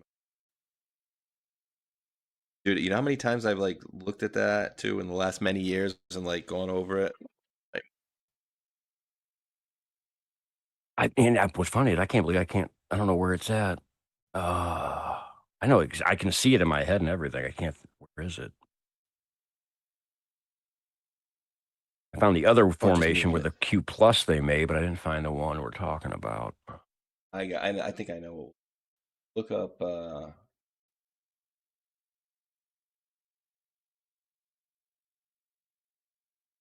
I kind of go too far off here. But yeah, so if everybody's recalling what we're talking about, essentially you have a bunch of military guys in a circle, essentially, and then you have a few guys that are in a different color, but so it makes that circle essentially turn into a Q, and then you had a dude that was in like a suit and tie that everybody's like, oh, that's JFK Jr. grown up, and I'm like, Yep. You know, Yep. I don't know about that, but you know, you can't really see that close, Right. And it's a little blurry, but I can't find it. right. Hell, man. It's all right. We'll get it. We'll get it for next time or whatever. It's not a biggie, but yeah, I like these little trips down memory lane as well. Oh, dude, and wait, how have I never seen this? What you got? What the hell? Here, This has got to let be me fake. let me Okay. unshare. Then you should. You're gonna be like, what the? I mean, maybe you've seen this, but I've not seen this, and I don't know why I've not seen this. Here we go. Where is it? This is, if this is real, because I just clicked onto it, so I have not seen this. And when did he post this one out? October of 24. Have you seen this, dude? I've not seen that before. Take a listen here. Oh, This is new for me. 7 seconds? This has got to be fake, but I don't know. Let's listen. Historically, the game of chess was a military sport. The pieces have names. What the hell? Historically, the game of chess was a... Dude. that's definitely JFK Jr. I've never seen that before, dude. I haven't either. What Um, is that? I don't even know what to say about that, dude. And did you hear what he said? It's typically been a military game, chess. Yeah. I want to now see this whole thing. No, that's I what wanna I'm looking for right now. But trust me, I'm on it. Yeah, JFK Jr. chess pieces. 40 seconds. What? AFK trolling. All right, I got another one here for you. It might be this part of the same documentary or whatever it was here. But so Elaine Stein had put this one out here. Let's take this as a fresh look for me as well. Hello, welcome to Heart of the City. I'm John Kennedy. Oh, Heart of the City. Washington Square Park, Greenwich Village, the quintessential New York neighborhood. Like Crown Heights, Brooklyn, or Freshkill, Staten Island, Astoria, Queens. The neighborhoods we'll be visiting in tonight's program. This one has its own personality and unique flavor. And what it also has are some community heroes, folks who are taking action and making a difference in their community. They're bettering their lives and in some instances even saving the lives of the many people they meet every day. Historically, the game of chess was a military sport. The pieces have names. Hello? I mean, dude, that can't be where the friggin' documentary ends. Like, hey, the pieces have names. Have a nice life. You know, like, have a nice one. Bye-bye. Like, wait, what? What did we just see? Let me see. I think I might have a little bit longer of a snippet. It's like I'm putting like pieces of this stuff together here. Yeah. I got a when I'm YouTube searching, video. I got a YouTube video that picks up literally right where that one takes off, and he says, because I can see him on the word saying like the queen, the king, and I'm like, okay, so it's like so it's the heart of the city. I think that's when he was doing his little reporting thing when he was doing George Magazine and whatnot. But that is interesting. And dude, did you happen to notice? I know you probably did. That there's another like documentary or whatever coming out on him soon. On who? Junior? Yeah. No, I don't know anything about that. Oh, what? God, dude, it's been it. I am just like at this point. I'm just like I don't know what the hell. All right, let's watch this one first, then we'll get into that one, dude. But this looks to be we're taking off where the other one left off. Historically, the game of chess was a military sport. The pieces have names like king, queen, bishop, and knights, and they were used as a way to prepare for battle. God.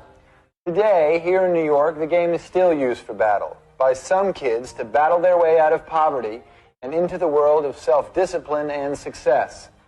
All they need is a chessboard and a knight. That's crazy. Okay. Right? And then they edited it like so shitty. I hate when people And they were used as a right here. Yeah. They were You just cut it middle of the thing and you never fixed it. That's weird to me, dude. I'd never seen. How did I never see JFK Jr. talking about chess before? Like I Yeah, just, same. all right, and now you are going to loving this.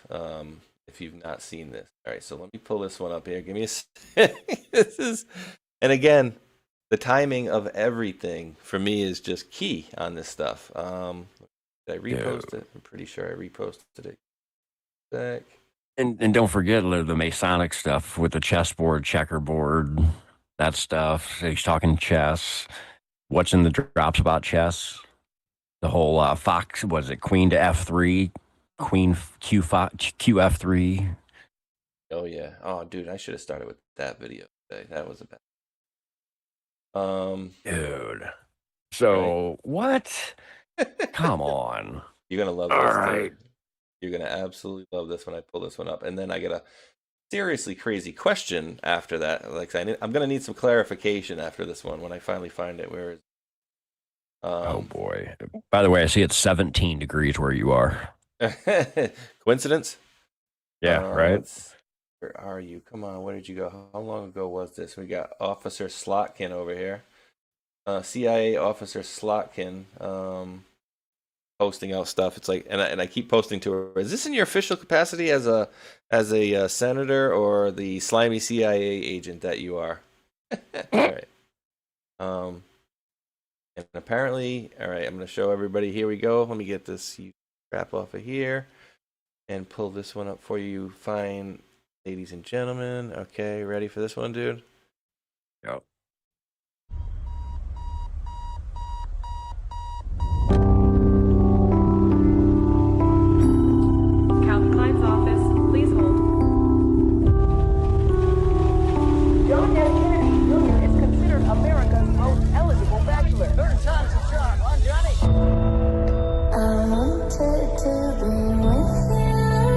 John, I want to introduce you to Carolyn Bissett. Carolyn, this is John Kennedy.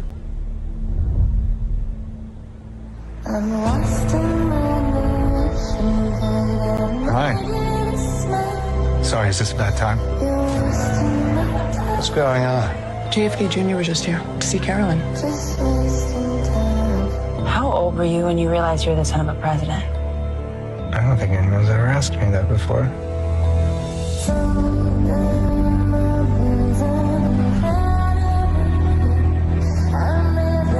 There's a lot of trade-offs being with someone like that.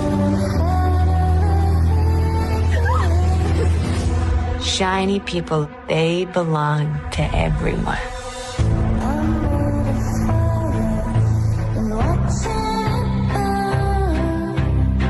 There's your world. And then there's mine. Every story needs an angle. A happy couple doesn't sell papers. There isn't enough exposure in the world to prepare a woman to be your wife. It's not a question of if I want to spend the rest of my life with you. It's a question of if I'm cut out to be Mrs. JFK Jr. What do you think, bro? Holy crap, man. What is going on? Now, here's my clarifying question for you. We were shown a 1999 plane crash, which had a lot of really odd things around it. The fact that he didn't take his dog, which he always took with it. The fact that his dog apparently got adopted shortly thereafter his death, and the dog walker went to go adopt it and said, no, we got rid of it already. Every dog has his day. He didn't have a co-pilot with him when he was still learning the machines on that new jet of his, the new plane. He had a broken ankle, which would also further the need for a co-pilot / trainer, which he did not have. The dude who made in the call from the Coast Guard, Todd Bergen, sounds to me, in my opinion, like a friggin' echo of Joe M's dude's voice from Plan to Save the World. And so he dies in 1999, Matrix, right? And then we're going to wait, I don't know, 19 years or so and then we come out with like another series on them, and then another documentary thing, and then a couple years later we come out with another one, and then now here we are 27 years later, we have another thing on FX. So my question for you is, where the hell were all these documentaries on his death from, I don't know, 1999 all the way up until like 2015, 16, 17? Like, why didn't we not see any of those then? And then now in the last 10 years, we've seen 3 or 4 of them. Very weird. Do you want my do you want my honest opinion on it? Don't lie to me, dude. Well, I would say between 1999 and maybe sometime around October 2017 or so, he was still underground. And then around October 28th, 2017 or so, he decided to come back out from underground with the name Q. So here we are all these years later. Now I think we have reasons to put stuff like this out because, again, this is purely my theory to this, is I truly think the head of Q, the 2 head guys are Trump and his best friend, JFK Jr., Q and Q+. So to me, it only makes sense that now is the time for all this stuff to come out. Just being honest, just being blatantly honest. I thought Jr. was Q from the start.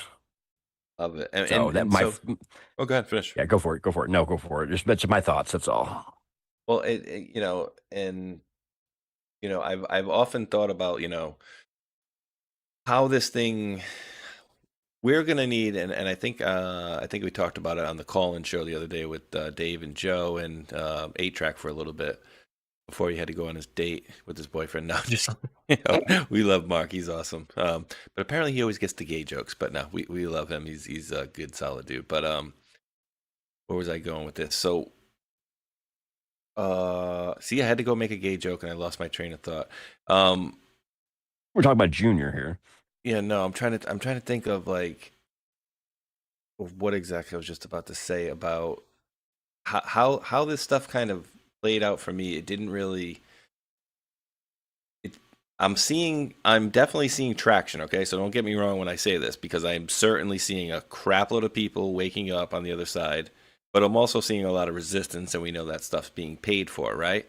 So what we talked about on the call-in show the other day is a little bit like I asked their opinion, so I'll ask you of yours, which is like if we kind of keep going on the same trajectory the way we are right now, I don't think it's fast enough to wake it up, in time for what we want to get done, especially if we want to get some stuff done by, the 250th birthday, right? So I was saying, like, we're going to need something, and we've seen it in the drops. They talk about scare events necessary, right? And like, oh, well, was that the missile in Hawaii, or was that like COVID? Was that Trump getting shot? Like, did we see the scare event yet? So is it going to be something like a scare event, or are we going to need somebody that was previously dead, like a Junior or like a Charlie or like a both, right? If that's possible. And I'm not saying I believe or don't believe any of this, but what I'm saying is, like, for me, I think we're going to need some sort of a jolt to the system that not only our side is going to see, but more specifically the other side is going to see, right? So I think we're going to need something that's really going to shake people to their core, and I don't mean in a scary way, but I mean like in a revelatory way, like they wake up and go, "Oh my, wow!" Like, okay.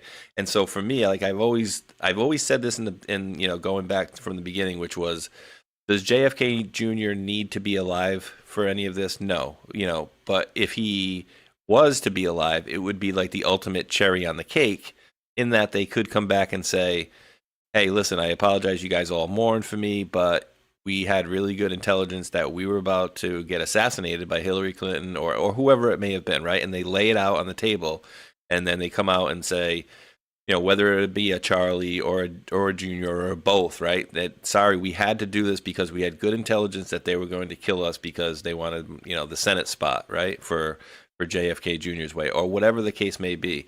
Like something jarring that needs to be so jarring that it wakes up even the other side. So I don't know if you have any thoughts or you want to add anything to that. I think there has to be another 9/11 type of event. I don't mean it has to be like 3,000 people plus die, but it has to be something that grasps the entire, whether it's the entire just our nation or the entire world. That's something I've been waiting on. is what will the scare event be? Because yes, COVID, I think, was a scare event. I think Charlie and Trump's quote unquote shootings were, to me, those were the shots heard around the world.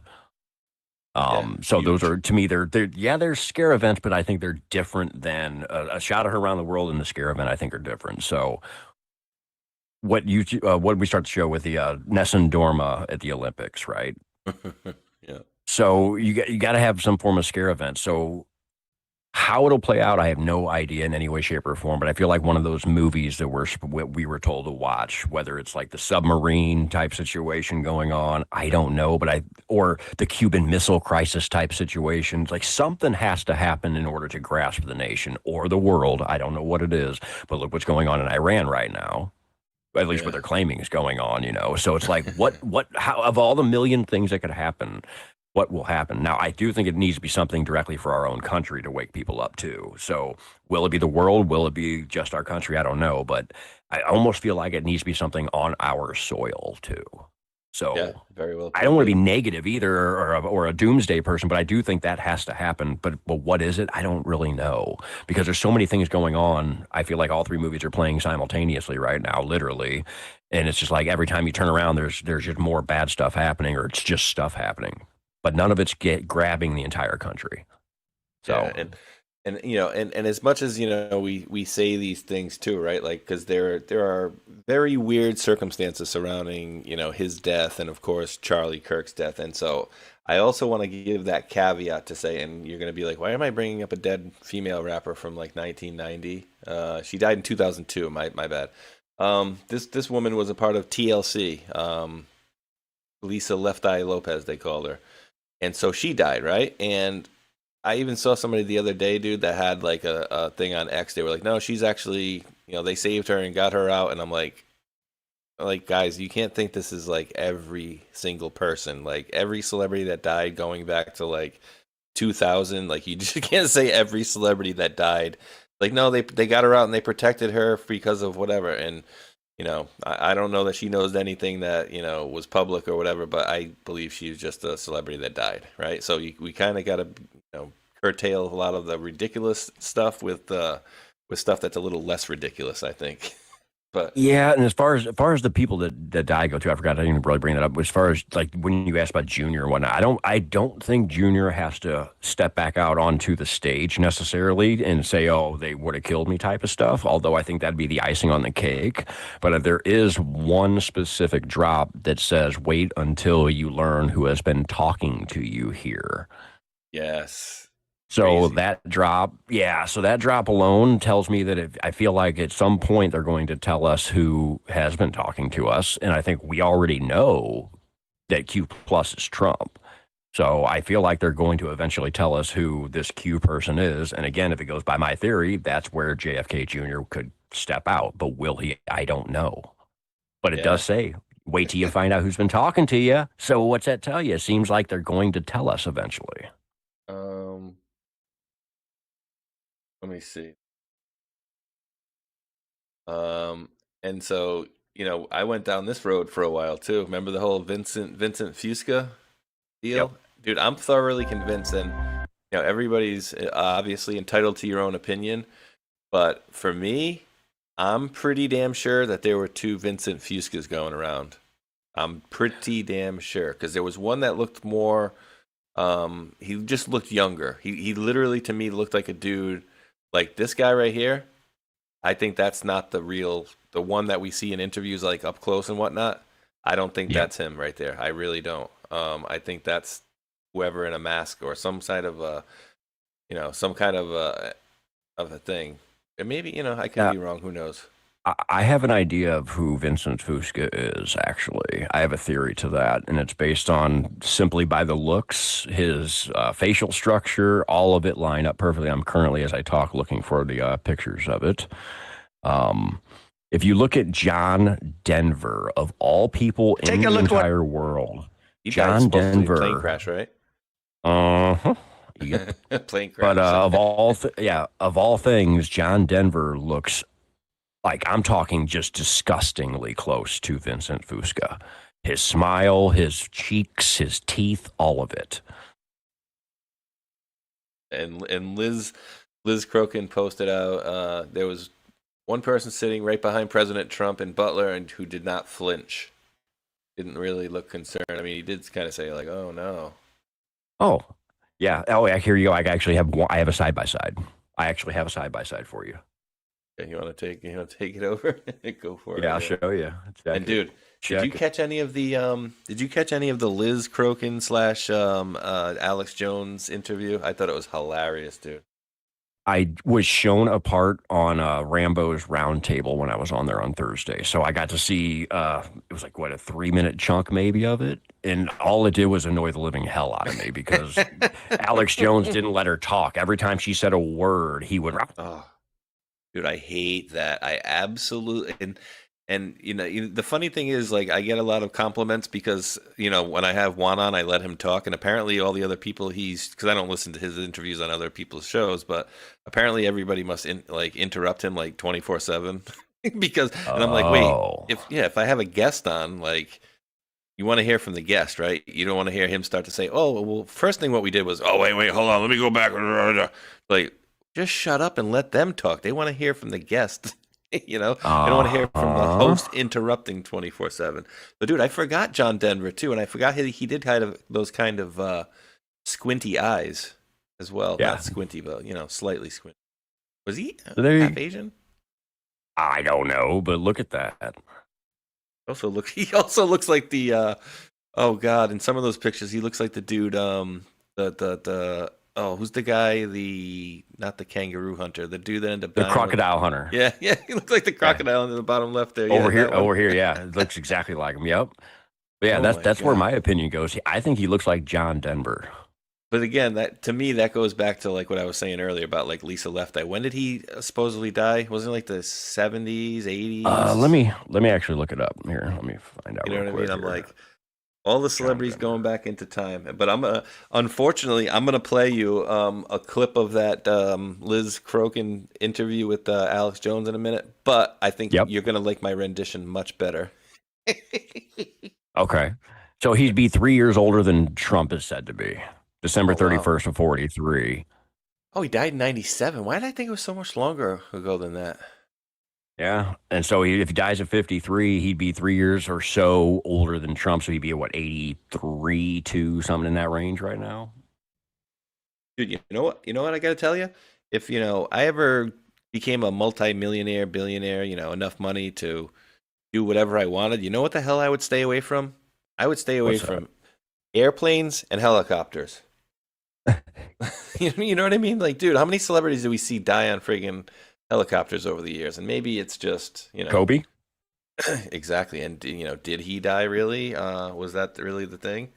So let me pull up which one I want to pull up for you, because dude, I thought this was so funny watching Liz have to sit there not laugh at him. Yeah, and just like and that's why I recorded. I was like, you gotta love her smirk, because she knows Alex is completely full of ish as he's talking about this. So let me pull up this clip. And oh geez, I'm just gonna play a little, like maybe a minute of this, and then because when he starts interrupting her, that's like the best part. This is the actual clip I had seen too. So this is perfect. This is what I got to see. Takes credit for that, but I knew that when I first endorsed him 10 years ago from my sources and even the news, and then now it's all confirmed by Wolf talking to Epstein. So why doesn't Trump take credit? Well, he has before. He has. But he just tries to stay away from talking about it. But here's something that's interesting. I believe that he strategically appointed Alex Acosta to his administration the first term, knowing that he gave Epstein the sweetheart deal, because he also knew the entire mainstream media, which you know more than anyone, is compromised. So Trump knew that the only way, he knew he was going to take down Epstein, in my opinion. So the only way that he'd be able to get the mainstream media to cover Epstein was to appoint someone like Acosta. Because if they can tie it to Trump, they cover it. And so I think a lot of what he says about Epstein, he's baiting the media and he's baiting Democrats to talk about it. Trump is in the clear, so I don't think he cares if he's getting accused of being in the files or this or that, because he will be vindicated. Okay, let me stop you then. And I said this yesterday. People flipped out over it. Q people said Trump is setting them up to release it, and then it's going to burn them because the average Democrat's not involved. They don't know. They did it. That actually is one of the few things the Q people ever said that came true. My issue was I knew who the Q thing was. They saw how I got in trouble putting out the WikiLeaks.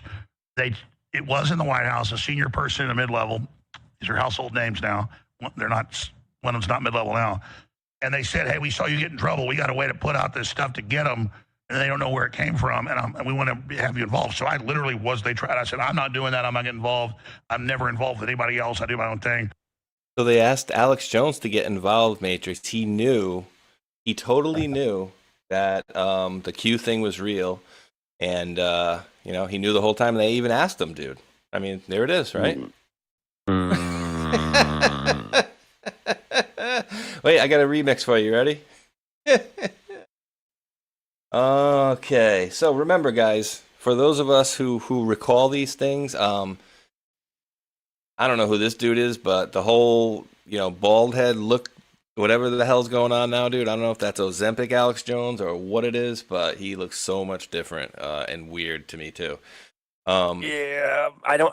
That's the thing is, I watched him change over time. Like the guy you see right there, this heavy set. I watched him lose the weight and working out and whatnot. And yes, I do think it might be a different Alex Jones from way back in the past. But some people were trying to say that the recent Alex Jones was recently replaced. I do not believe that in any way, shape, or form. I think this guy is actually just getting into better shape because I don't think he was replaced recently. For some reason that's been going around, and I don't believe that. Yeah, he looks so much different with the bald head. That's why I think. Yeah, exactly. The hair does it, I think. So I don't know, but either way, I'm an Alex Jones fan, even though I find him annoying as shit most of the time. So.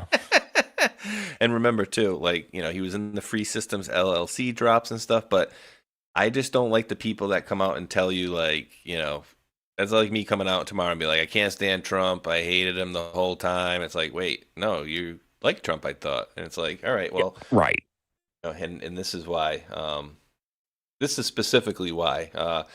If folks don't remember, I think Alex was getting a little butthurt that Q was getting too much attention. And he needed to come out and tell everybody how it was fake. And we don't need a Q. We have our own Q, which we, Anon's quickly, figured out the dude he was talking about, which was a guy named Zachary Klawan, who was pretty much just an army dude. He was like, I don't want to say he was a nobody, but he was nobody of military importance. Let's put it that way. And so they bashed Q for quite a long time, at least a year. And then his good buddy, Jack Posobiec, who I'm never going to, have a fondness for, let's put it that way, also did the same thing. Remember, he was doing these little things, stopping at diners and making these little, stupid 3-minute videos. Oh, it's QAnon stuff is fake, and you people don't know what you're talking about. It's fake. It's fake. It's like, why? Why would you go off on these rampages to tell everybody stuff's fake, and then later on just be like, no big deal. So for me, this is a little clip that I made here of a combination of that interview with 2018, I believe, maybe 19, but I'm pretty sure 18 clip right here in the very beginning of Alex Jones. Q is the worst people on earth at the top. Q is the New World Order. Q is a psyop to lead us around by our noses. I know it was the White House. I know. He just got elected. He was president-elect. People came down to visit me. They said, we got a way to put this out but not get everybody sued. Do you want to? And I'm like, well, I'm not going to join the group, but okay. Then later, actually, the Democrats somehow were. Dude, she's literally looking at him like, I don't want to laugh in your face right now. Like, I think she held it back right here. He's like, I was in the group. She's like, okay, whatever. And then back here, she's like, yeah, okay, you knew. Yeah, you knew, Alex. Yeah, you knew. Yeah, okay, buddy. So full of shit. He knows it. Yeah, they got a hold of me back in the day. The president, they pulled me, and they were like, they want to get the hell out of here, bro. Get out of here. And it ticks me off to see this stuff, dude, too, because a lot of time here, we got Stormy Joe here and Abs, which is great to see. But when I look up here, half the time I'll see 200,000 people watching him, and I'm like, and I think I even put it in this post here. No, this may have been the one after this. Okay, right here.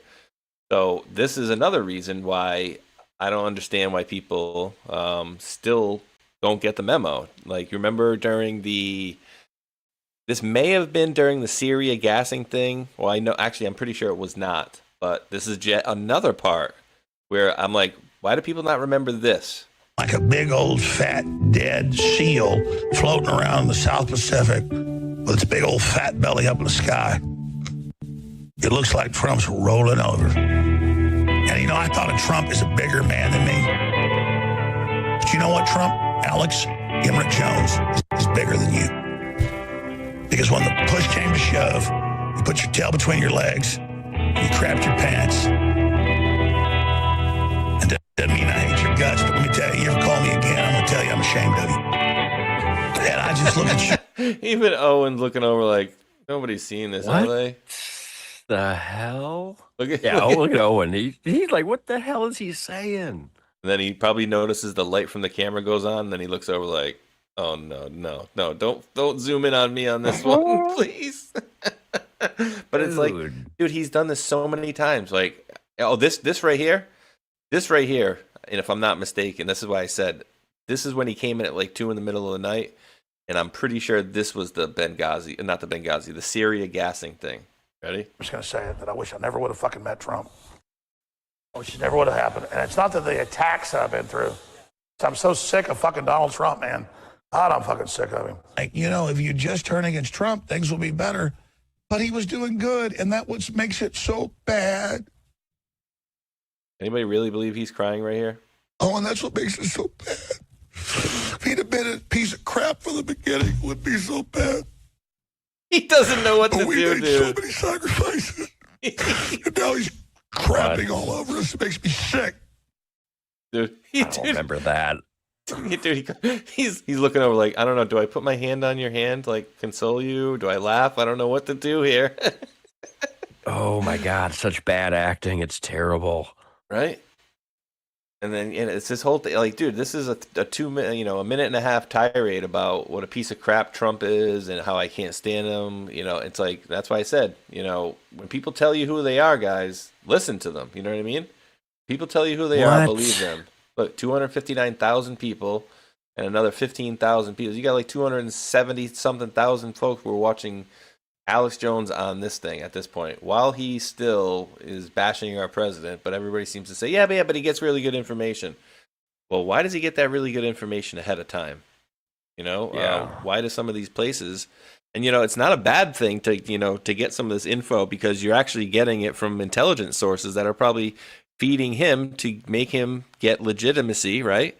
And then what do? They wait until you're at an opportune time where you maybe have some doubt about, like, oh, I don't know if I can trust Trump or not.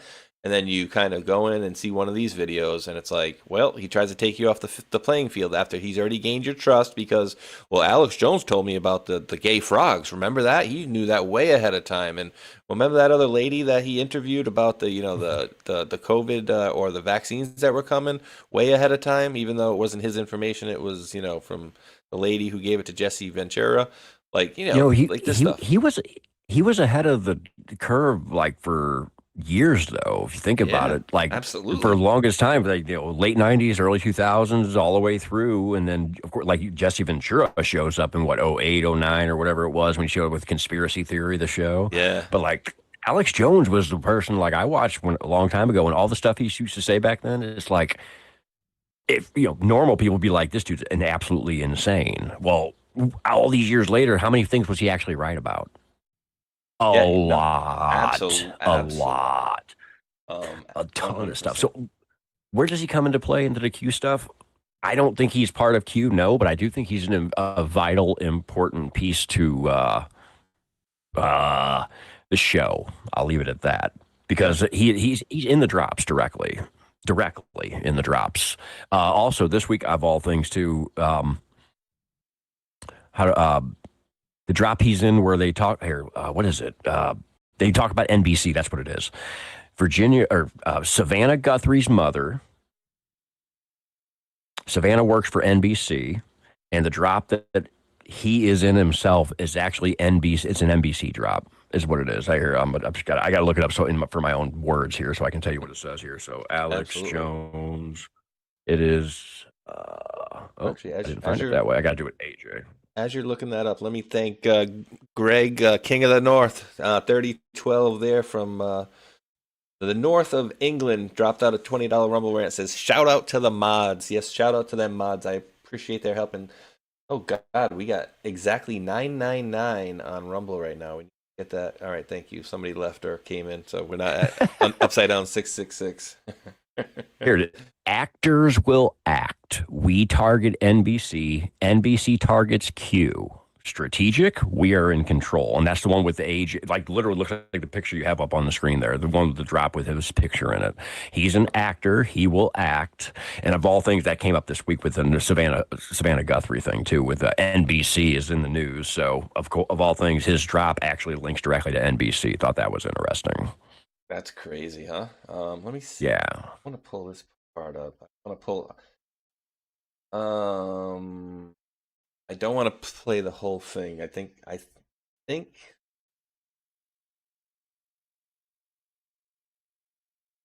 Maybe this one will have it on here, but I just want people to hear this stuff too from for their own ears. Yeah. Before we get started, I have to clear up a little discrepancy here. Right, can we all agree William Cooper was the man, right? He was absolutely the OG, or one of the OG truthers. So I don't want to say he was the first guy, but solid dude. They killed him on his own land. I believe the FBI, but whatever it was, federal agents went to his ranch, and I believe they went there to assassinate him because he was giving out too many secrets. But listen to this. This is crazy. Apparently the other night, or within the last week, because I've been getting a lot of email about this, and I even received one telephone call. Apparently somebody called the Alex Jones broadcast and asked him why he didn't have me on the air, or asked him something about me. Alex Jones said he had me on the air once before, several years ago, and had to cut me off the air because of the foul language that I used. So on the air tonight, I'm going to tell you, Alex Jones, you are a bold-faced, miserable, stinking little coward liar. Need to record. Now, let me say the air because of the foul language that I used.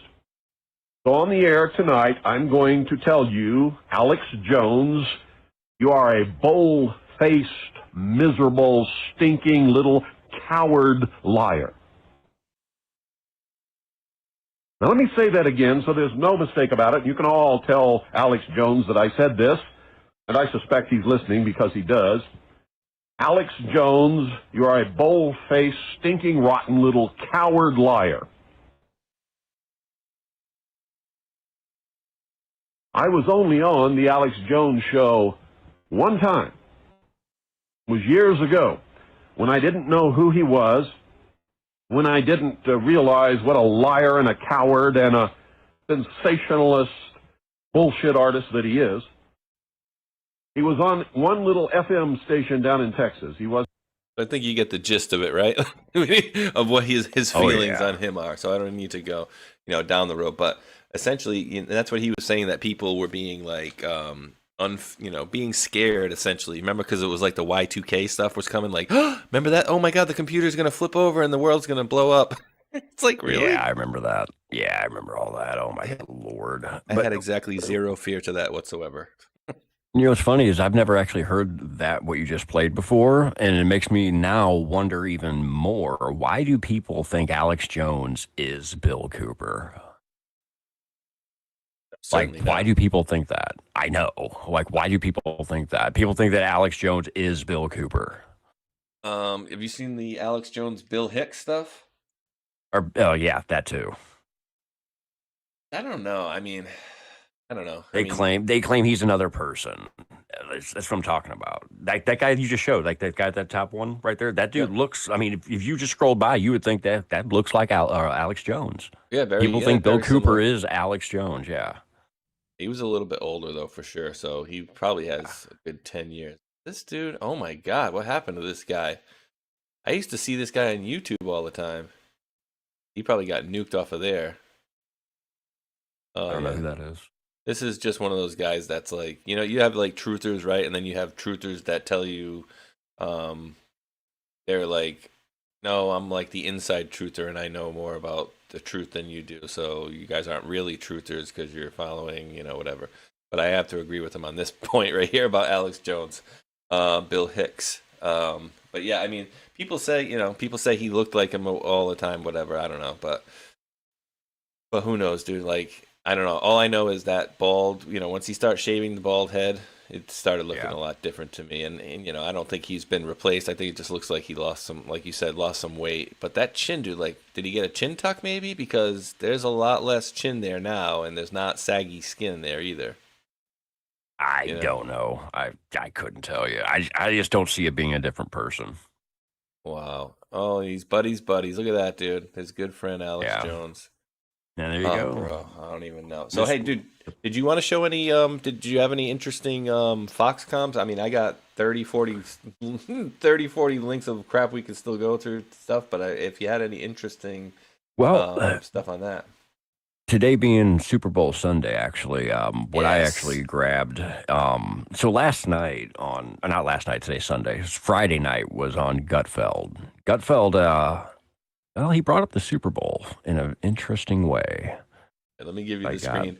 I'm just showing everybody here. American skier Breezy Johnson broke down in tears as the national anthem played after winning gold in the women's downhill, securing Team USA's first gold medal at the 2026 Winter Olympics. Awesome. And I did go to look it up. Is she Republican? Is she conservative? Is she Democrat? And she is none of the above. So she's not political. So that's how I think athletes should be, right? Right. That's how they should be. You know what I mean? Like, as much as I love Trump, I don't want to see people gushing over Trump, at a UFC event. Although I do find it funny, but like, this is about them, right? It should be about them, and it should be about the, the sacrifice that they gave to even be there, right? You got to be such an elite athlete just to even qualify for those Olympics. Never mind actually win them. That's great to see. We got the first gold medal there. That was Bree. What was her name here? Bree Johnson. Good job, nice. Bree. All right, let me stop sharing here so you can. Bing bang, bing bang boom. So you brought up the Super Bowl, huh? Yeah, I'll let you decide how much of this you actually want to go through. 100% up to you. Well, this will be the entire intro, basically, or the monologue to the Gutfeld show on Friday night. So yeah, he throws some haymakers and he throws some bombs in there, but of course you're gonna hear a Super Bowl thing that goes directly to the drops. So nice. I'll have my drops ready to go. I have my Super Bowl drops. I do. All right. So once it gets to the Super Bowl part, I will make a pause and see what you think about it. All right. All right. Here we go. Finally, something I can agree with. It's Friday, so you know what that means. It's time to welcome tonight's guest. Well, he's been canceled more times than Chris Christie's gym membership. Comedian Rob Schneider. And yes, he had Rob Schneider on last night, or Friday. Nice. He always reminds crowds to tip the wait staff because he's one of them. Comedian Sherrod Small. This man keeps fit by jogging and... Former GOP Congressman George Santos. And she went from Duran Duran to old guys who eat bran. Host of the Kennedy Saves the World podcast, Kennedy. Hey!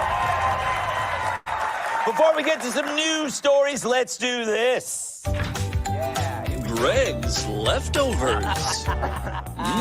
All right, it's Leftovers, where I read the jokes we didn't use this week. And as always, it's my first time reading them. So if they suck, we'll send Joe Mackey to clean the glory holes at a biker bar.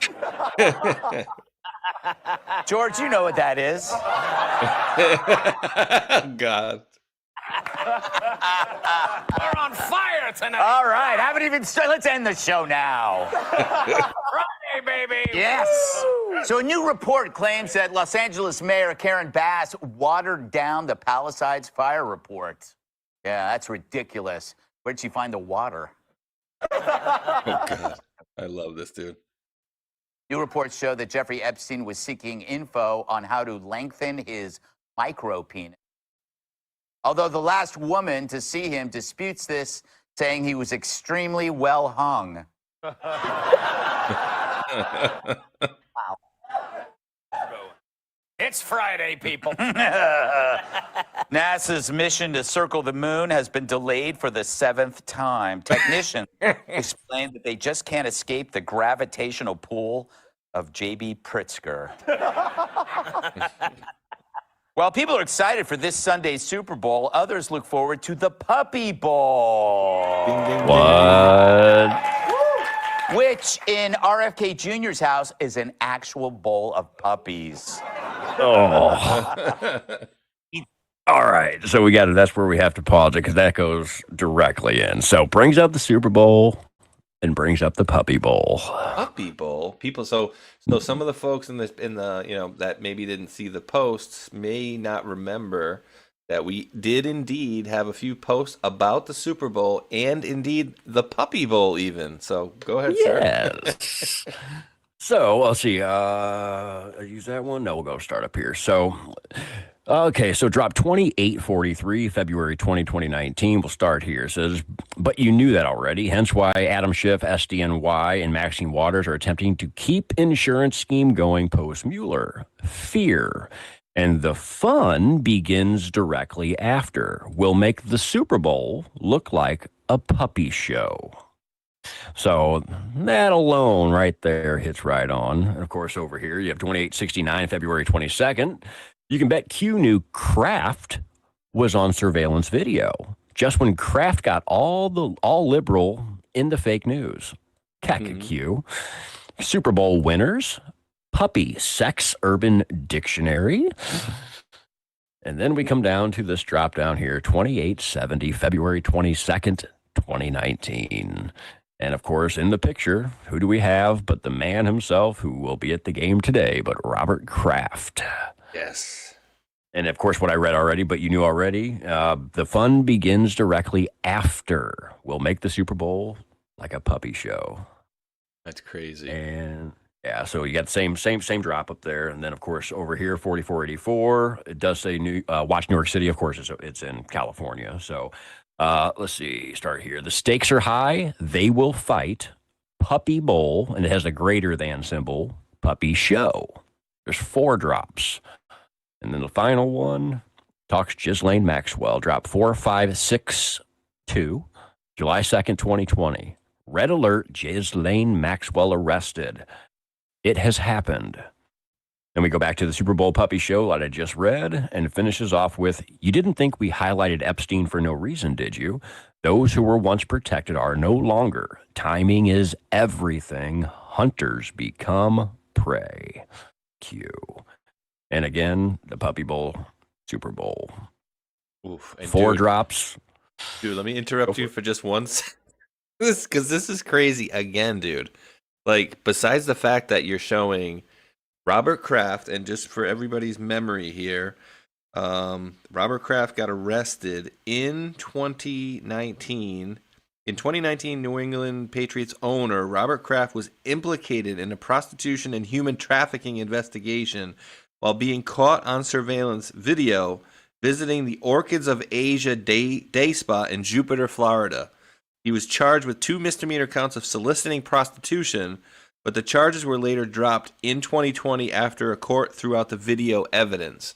And so I'm going to make 2 really quick comments and let you continue on this one, which is, dude, does a billionaire go to some local rub and tug to get something like that? Or do you think they would have, like, I don't know, you'd hire some high-dollar prostitute to come to your hotel or your villa? Like, so for that, right off the bat, is kind of weird to me. Secondly, his wife had just passed away fairly recently before that.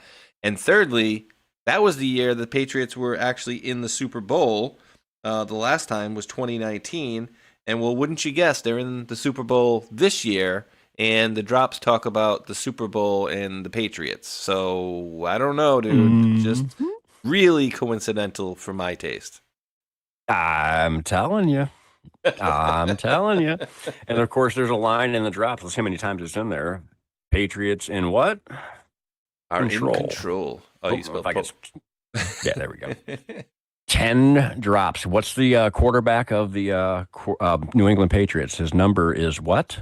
Drake May is he's number 12. Anybody that should Nope. know, of course, that's Tom Brady. I'm making a joke. I'm a big Patriots fan, so he is number 10. Yes, absolutely number 10. 10 drops. Interesting. All right. Patriots in control. I'm just highlighting the fact that Patriots could be in control after today if the Patriots win the Super Bowl. I find that interesting. And of course, you go along with our Super Bowl drops. You can't make this stuff up. You have any guesses on who you think would win today? And for any reasons that you might have? Let me ask you this. Did I show you last week the Super Bowl stuff? The only thing I saw from you about that was the 10-7 with the 107. Oh, okay. Okay, then let me show you. I got a little update for you. You'll like this. I got to show this on Rambo's show. I'll hold that. In case we want to finish this, we can. All right, so here's a couple things. Yes, so I showed this and this probably last week, most likely. So to get people updated, the last 3 times the Seahawks made the Super Bowl, there was a new pope elected. And all 3 times they made this, and all 3 times they were the number 1 seed. 2005, Pope Benedict. 2013, Pope Francis, and 2025, Pope Leo. All 3 times they were the number 1 seed and went to the Super Bowl for the Seahawks. Are you kidding me? Nope. That's one. Who won Super Bowl in 2005? 05? Who they play? XL. Who did they play? No, because Russell Wilson beat them. Patriots beat the. This is saying Patriots in 2005. Well, you're looking at different seasons too. Because remember, you got 2004 and 2005 season. Like one will end and whatever. Yeah. Yeah. So what it is 2005 would be Benedict was elected. So that probably means 2006 season. There's 2006 Super Bowls most likely. So. Yeah. And people crazy. have checked it. It's legit. So, and then of course you have your Patriots going to the Super Bowl by the score of 10-7. And again, we just talked about the 10 drops with Patriots in control, and their quarterback right here, his number is 10, and they won with a score of, 10, which I find interesting because there's a mainstay in our Mickey Mouse clock. It is said to be the timestamp of 10-10. Just throwing that out there. And dude, just for verification purposes, yes. Pittsburgh Steelers won the Super Bowl in 2006, defeating the Seattle Seahawks. So 2005-6 season, because we know that the season goes in from 5 to 6. So yeah, but dude, I had no idea about the popes every time. Yeah. I mean, so Hulk and me were talking the other day about you have sports organizations or sports leagues, right? And then you have the NFL, which is listed as an entertainment. Entertainment, yes. Entertainment. Wow. Same as WWF. Dude, did you see the not to cut you off quick, but did you happen to see the picture of the NFL's post in the very beginning of the year where they had all the teams? And so that's what I'm getting. That's what I'm getting to. I don't want to kill you. Sorry, go ahead. But I got that's literally what I'm going to. Maybe have an answer for that, but go ahead. Okay. So the couple things, you'll know this, of course. 10-7 was the score. In the Brady Kraft era, if they would win today, it'll be their 7th out of 10 Super Bowls since the Brady era began. Yes. So the number lines up with that. And of course, Brady himself left for Tampa Bay and has 7 out of 10. So the numbers line up there too. And then what you just said, that's the next piece. So for anybody that hasn't seen this, the NFL put this picture out on September 4th of 2025 at 7 a.m. And so for those of you that don't know, apparently for the last 10 or 15 years, you've been able to figure out who was going to be in the Super Bowl based on certain things that the NFL has shown you preseason. This is the first time. This is the first time I've gotten to actually get what it was. So here is the poster they put out preseason, which shows you, of course, the Super Bowl in the background, but it's in the foreground, really. Super Bowl 60, which would be where we're at today. There's your colors that match your EBS, so your emergency broadcast alert system. So I can actually show a picture of that if need be for anybody that wants to see it. But what does this show here? You have your quarterback in the front here. This is Jalen Hurts, who won it all last year, and you have all the other teams working their way forward. Well, who are the top two people in the very front closest to the Super Bowl. They happen to be the top two heads are Darnold and May, who are the Seahawks and the Patriots quarterbacks. Boom. They are the highest heads. And I did do the little testing of it. Drake May's head is literally a hair higher than Sam Darnold's. So the question is, who do I think will win today? Because of this poster, if all the years in the past are correct, my money would be on the Patriots because Drake May is the closest or the highest of all the people they show inside of this graphic. That is crazy. And so my only retort to that would be, because people said, "Well, they're the two that are closest to the trophy," and I'd say, "Well, Neighbors and Mayfield look like they're closest because they're Neighbors is directly under it." But I see what you get, and I do not discount this at all. And my other counter to that would be, well, you basically had the biggest stars. So, like you said, the guy who won it last year is right there. Brock Purdy's a huge star. Watt's a huge star. Mahomes a huge star. Burrow's, like, all these people are huge stars up in front. And then as you get kind of towards the back, they get a little bit to be a little lesser. Yeah, Puka Nacua had a huge year this year. Jefferson, Surtain, Herbert. But guess what, too? You got Caleb Williams over here on the left. I mean, shit. Let me do the playoff things. He was in the playoffs. Yeah, keep it at one level for a second here. He was in the playoffs. He was in the playoffs. I don't think Ward was. They tried. They didn't go too far. They're in the Super Bowl. Green Bay, they went to the divisionals? They got knocked out by the Bears. 13, they were in there. We beat them. So I'm just trying to go the playoff. I think they started, but they got smashed out pretty quick. Nope. They didn't even make it this year. They didn't even make it because he ended up breaking his leg or whatever. And then they did go in. So I can't really say that, because he should have been up there if that was the case. But yeah, and so what Matrix is talking about is for years, just like they show you the picture here with all the colors with the LX Super Bowl, what they would do is on one side they'd have a red like this, and then they'd have a navy blue for this team, and at the end of the year it'd be oh wow, it's this color. It'd be oh, it's the Kansas City versus Buffalo, and it's it seemed to work out every single year. So with that in mind, dude, I mean, sounds like easy money to put it on the Patriots, but then you can't just say yes, win or loss, but then you have to have the points that come in. That's how they get the betting people keep their money over the average bettors, because they have the point spread to play with. Mm-hmm. I mean, it's not just a simple win or loss. It's got to be win by 4 or win by less than this many. So it's crazy. I do think the Seahawks are 4-point favorites. Now, what are their numbers on their back say? Yeah, they are. They are. And they're a 4-point favorite. Come on, man. How crazy is that, right? I mean, I'm telling you. And I don't have an explanation for it. And of course, this is purely guessing. This is purely hypothetical. But if I don't ever put money on sports, and I do this for one reason. Whenever I guess sports without money on it, I tend to be pretty damn good at guessing. And as soon as I put money on it, everything flips. So I will not put money on it. But if I was to bet because of this and what I said, I would put it on the Patriots, or the Seahawks not covering the spread. Either the Seahawks winning and not doing it by 4 or more points. So however you want to look at it. Bananas, dude. My freaking word. Oh, dude, I love it. I mean, and the puppy show, it's interesting that he brought that up. Obviously he's funny, but he brought it into the joke. But Puppy Bowl, that's literally. And who did he say that was for? Did he say that was for the guy from Chicago? RFK. He was talking about RFK here. I'll replay it if you want. RFK was going to eat the puppy bowl. Yeah. Here, listen. An actual bowl of puppies, right. Which in RFK Jr.'s house is an actual bowl of puppies. Yeah, see? Okay, I thought in RFK, yeah. Oh man, that's been it, dude. I love Gutfeld, dude. He's hilarious, and I guess when the ratings come out, he's pretty high up there too. He gets a lot better ratings than a lot of these people. Number one. Yep, he's the number one comedy. All the different nighttime shows, basically, whether Colbert and Jimmy Kimmel and all them, he's literally rated so much higher than the rest of them. It's retarded. It's retarded. Yeah, I mean, and they're stupid too, dude. Did you see?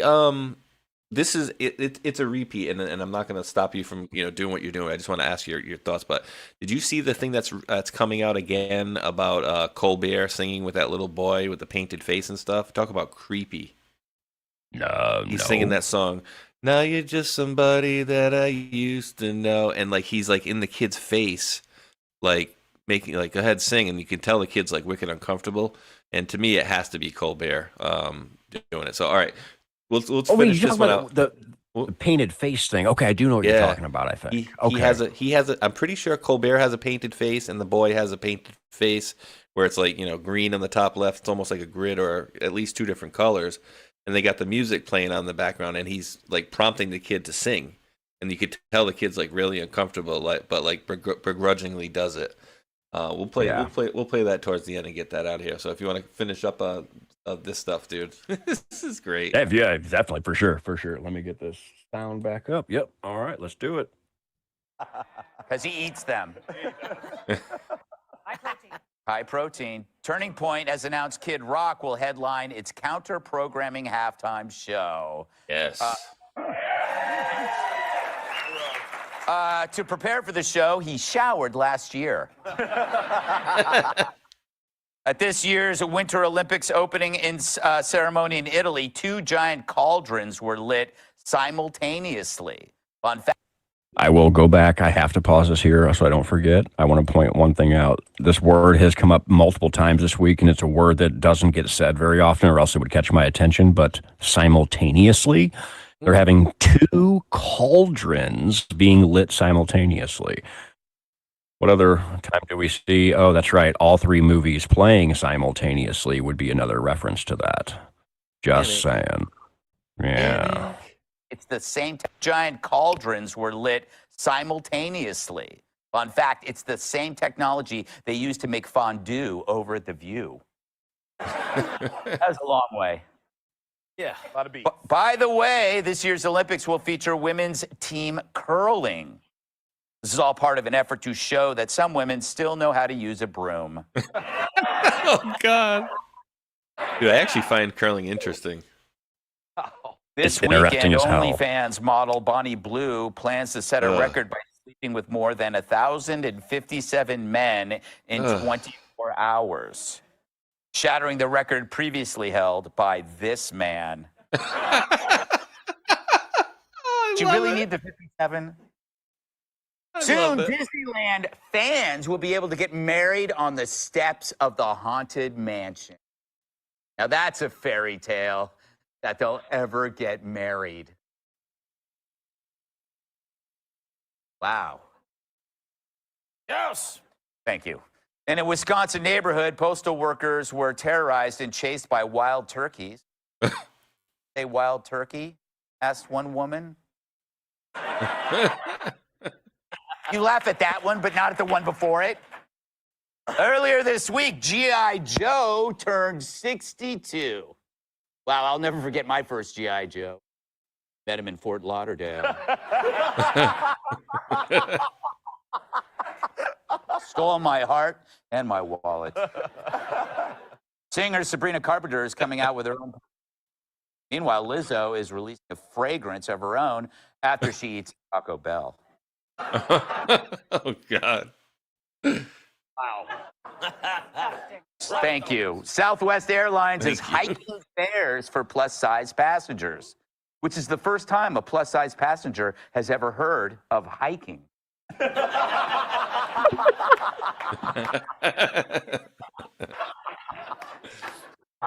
I know. Solid. I know. Bill Belichick's girlfriend is planning a huge party on the Hall of Fame induction. It's called her prom. In a recent interview, actress Sydney Sweeney said she's looking for a man who is athletic, outgoing, funny. Message received. In a medical first, scientists have attached an ear onto a foot. Next up, removing a man's ass from an airline toilet seat. And finally, researchers unveiled the world's first biometric AI robot. And they say it boasts a 92% human-like walking accuracy. Creepy, but don't worry, still it. Oh, God. Hey, USA! USA! It's so wrong. Oh my God.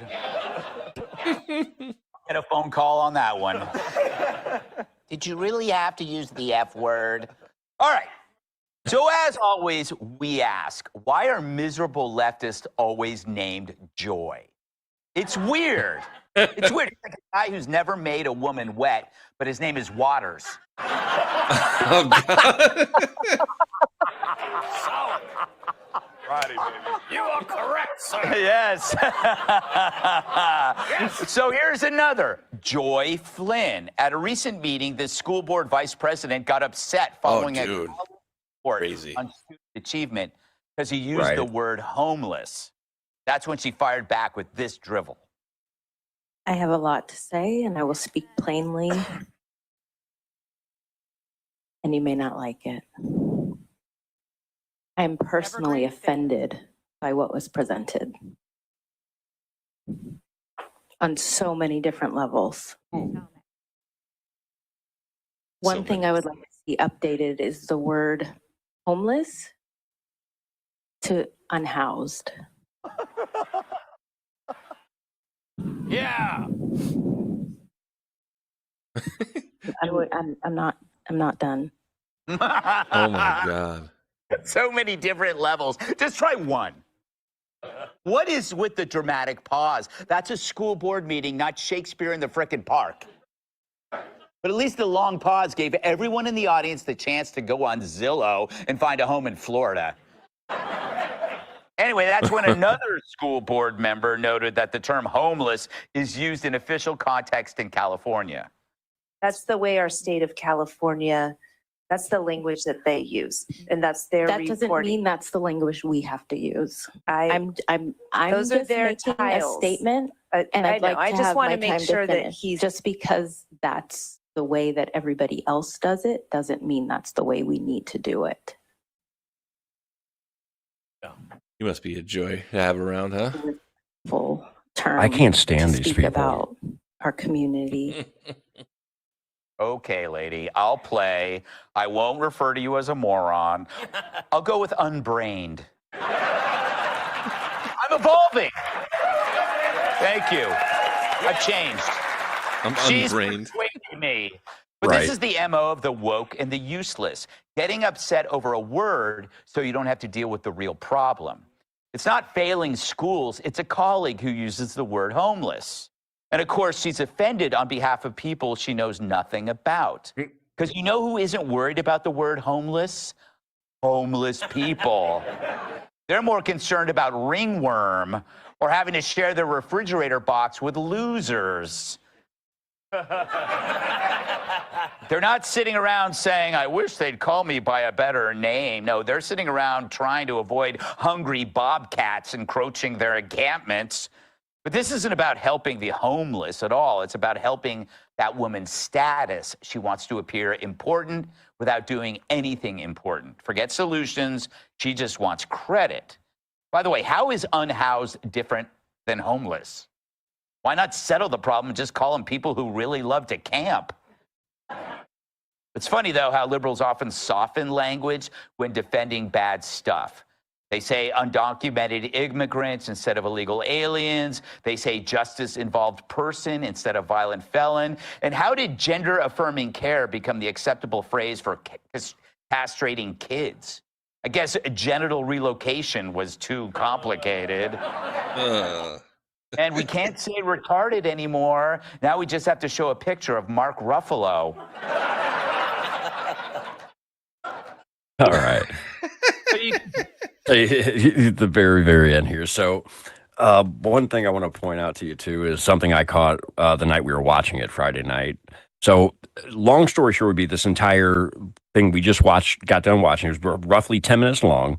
The entire thing was calm filled. It started off with, Puppy Bowl and whatnot, but it had other stuff in it as well. So this one here is the one other one I want to point out to you and everybody else. It caught my attention. So you yourself looking at the screen probably see nothing special about this, but I do. What I see sitting here, well, let me ask you this. If you'd probably never be able to guess where I'd be going with this because, of course, you're not at my show or else you might have an idea where I'd go. No. Okay. No, I have no idea. Well, you have gender affirming care. So you have the people that want to go with that. So you have the LGBTQ community, right? And it says versus castrating kids. Well, I didn't take the words out of this. I saw CK as your initials. Gender affirming care are the woke leftists versus CK. Who is CK? Charlie Kirk. What movie went to Charlie Kirk that all of us went nuts over? Snake Eyes. Oh, yeah. Snake Eyes is what? Is a roll of the dice. You get 1-1, right? So one thing I already pulled up over the screen is your 10-10 Mickey Mouse clock time, right? Now, for me personally, I connected the Mickey Mouse clock in with all the Erica Kirk and Charlie Kirk stuff. Well, I've been noticing on Fox that there's always special times that they put things on the screen, and it just so happens that when this one came up with the CK, it did pop up at the time of 10-10 as well. And of course, I didn't go through all the decodes with you in it, but like it's weird how that worked out, how the CK ends it with the 10-10 as well. Just a weird random thing. And for those who watch my show know exactly why I would do that.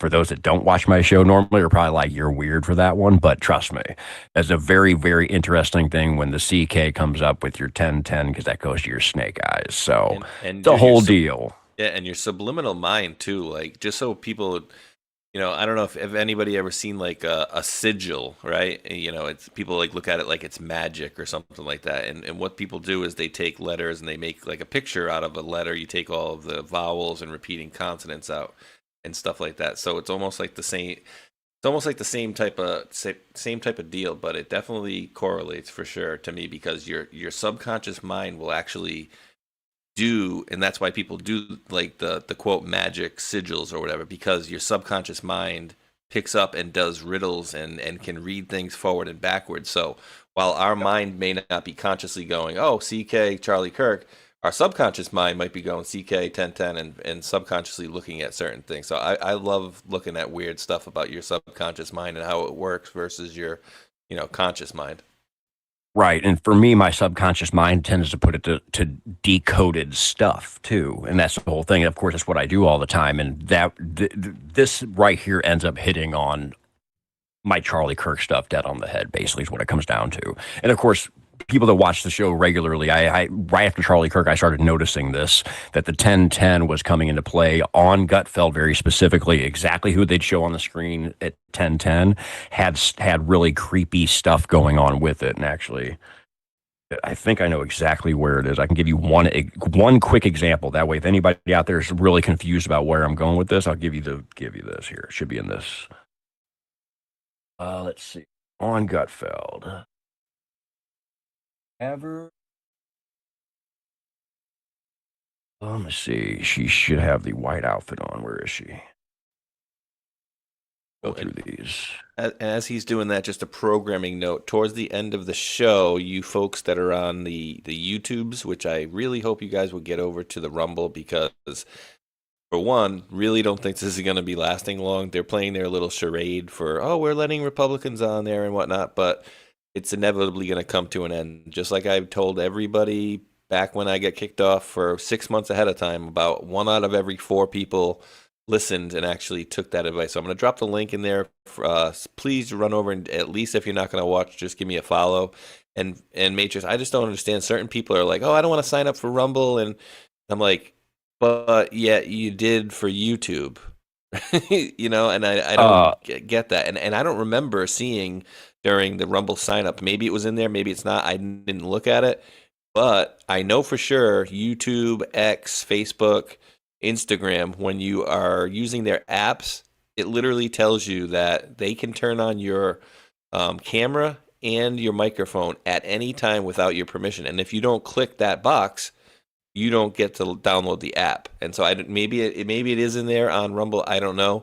But I just find it funny that there's some people that watch on YouTube and like, oh, I don't want to go and give my information onto Rumble. And I'm like, people that are demonstrating that they're allowing free speech and actually supporting us versus the people who kicked us off and continue to, put us in the corner like baby. Yeah. I look at it, sites across the board, all the platforms or whatever. Like Pill, some people are new to Pill.net. They're like, well, I don't know about Pill. Why should, same reason as you. Why should I sign up for that? Well, it's just like every other site. You put an email in, and then you create a password, just like every other site, and boom, you're in. Just whether it's Rumble, Pill, X, all of them. It's all the exact same thing. So I don't understand why people get weird like that. I truly don't. I truly have no clue why. Especially when YouTube, we know, is from DARPA, and and Facebook, we know, is from DARPA. And the day that LifeLog, the DoD program that wanted to track everybody's lives, went down, coincidentally, that same day, a new product called Facebook came up onto market. And if you're wondering, yes, it is exactly the same thing. And the funny part about it is, like, that social networking movie that they made about it, like, they had to make that because they had to bolster the idea about the twins, and he stole the idea from the twins. And I got to say, they did a really good mock-up story about giving them a good, backdrop for that. Yeah.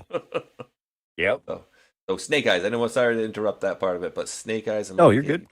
All right. Well, the reason why I'm bringing it, I brought up the CK Charlie Kirk 1010, so I went ahead and pulled up the Snake Eyes so I could show anybody out there that's confused of why I'm putting those two things together. So in the movie Snake Eyes, here's your Erica Kirk character, right? Wearing the blonde wig and all white. So here is your and here's your timestamps from the movie as well. With this is supposed to be Erica Kirk herself, directly below what time? 1010. Oh, that's right, on the zip line, yes. Yeah, so that's why I'm talking about the 1010. Look what colors it is, too. Look at the colors of those times. What does that look like? The Mickey Mouse clock directly. Those are the colors even. Man.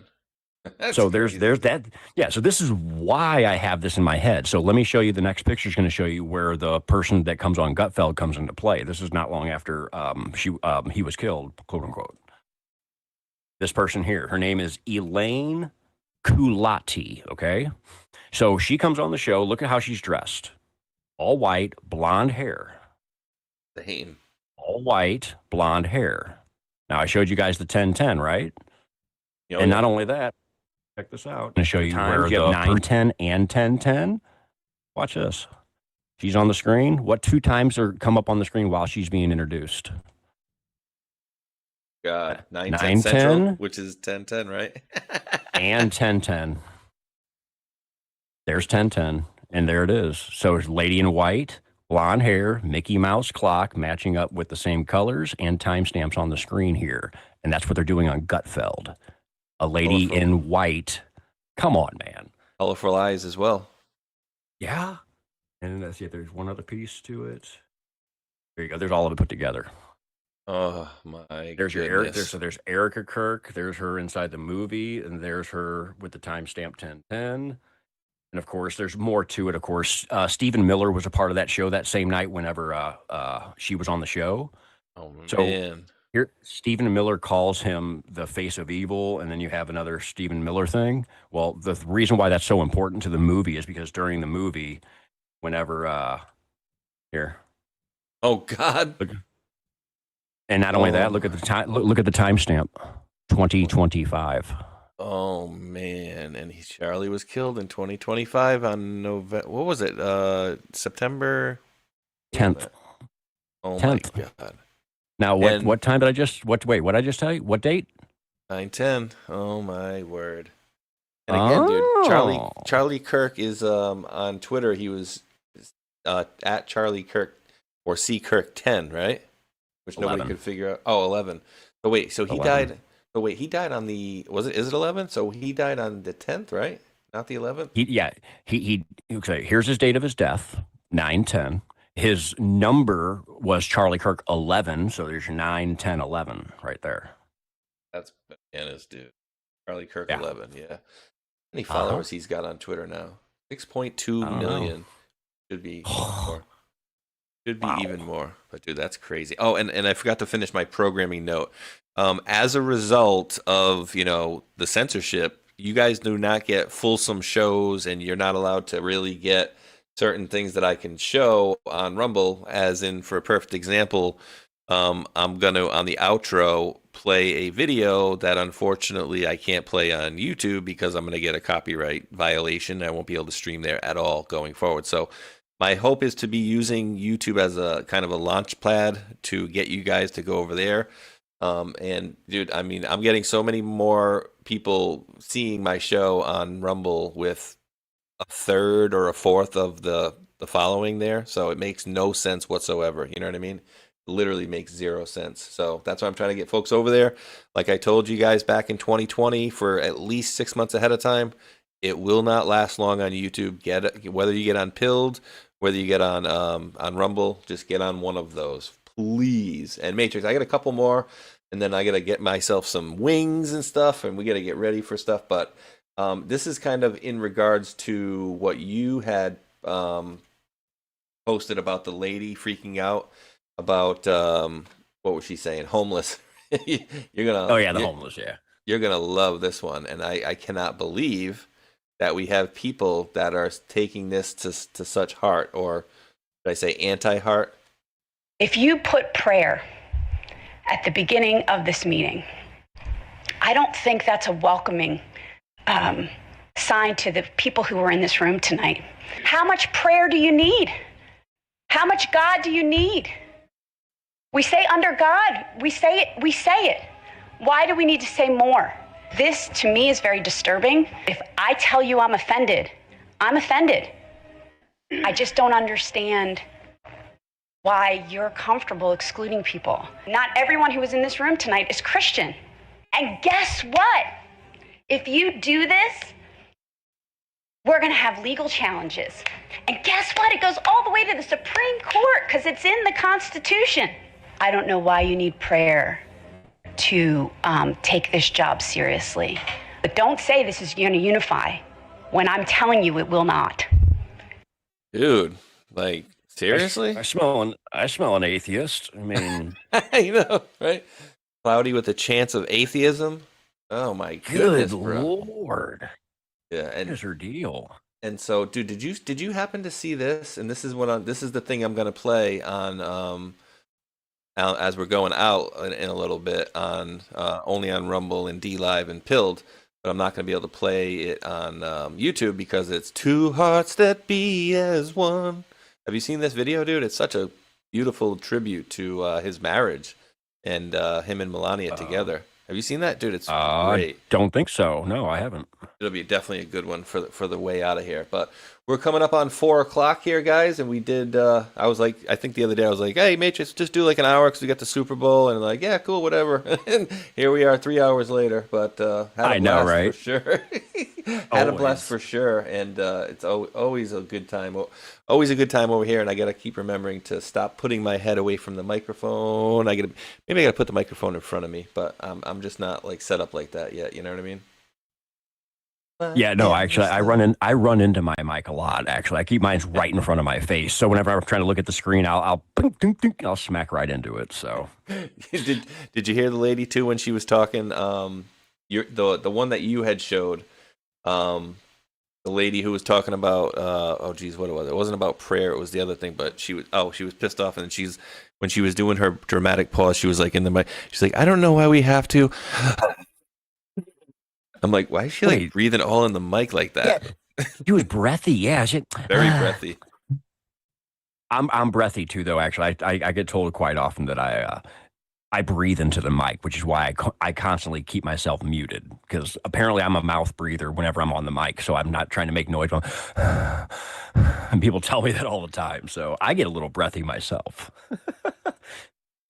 Yeah, and that's because I don't, and I get that sometimes that I don't keep my mouth enough on the mic. If I kept it here, I would probably do some more mouth breathing, but I stay about a good, 6 or 7 inches away from it anyway. So, 6, 7. Every time I say the word 6, 7, my son always looks over and he goes, 6, 7. I don't even understand where that came from. I don't understand that whole 6, 7 thing. Apparently it means nothing, and that's like the whole thing of it. It's like, because it means nothing, they laugh at it, and then they want people to think that there's something behind it, but it's nothing essentially. So everybody, what the hell is that? It's nothing. It just literally means nothing. So don't get so worked up about it. Now, Matrix, I'm gonna do a as I'm kind of going full stream here or full time streaming now. I am going to do myself one of these little Rumble ads. I can mute myself so you're not having to listen through it, or if you got a Rumble Wallet ad, I can read it and we can both do our own, our own thing. So I don't know if you got a Rumble. Are you doing the Rumble Studio thing yet? I'm not in the Rumble Studio yet. No. Okay. So if you want to entertain your side, I'll mute my side so you're not hearing me, and my side won't hear you. So you can just keep chit chatting to your side for about a minute, and I'll be right back with you. All right? Cool. That'll work. All right. Perfect. This thing. All right. So that way, I'm not hearing him. He's not hearing me, and we're not confusing folks. And I gotta pay the bills here, ladies and gentlemen. And so I've always said I'm not going to ever be like, oh, hey, can you guys give me this or give me that? I realize how tight things are out there. So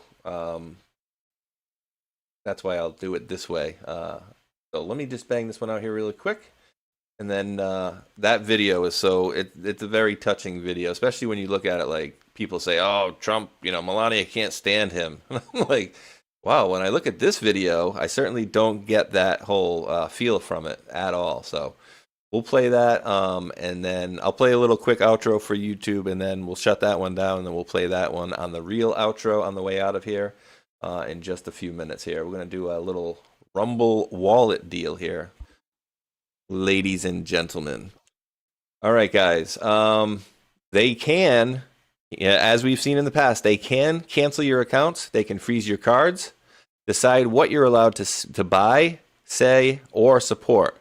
Big banks and financial institutions have total control, and guess what?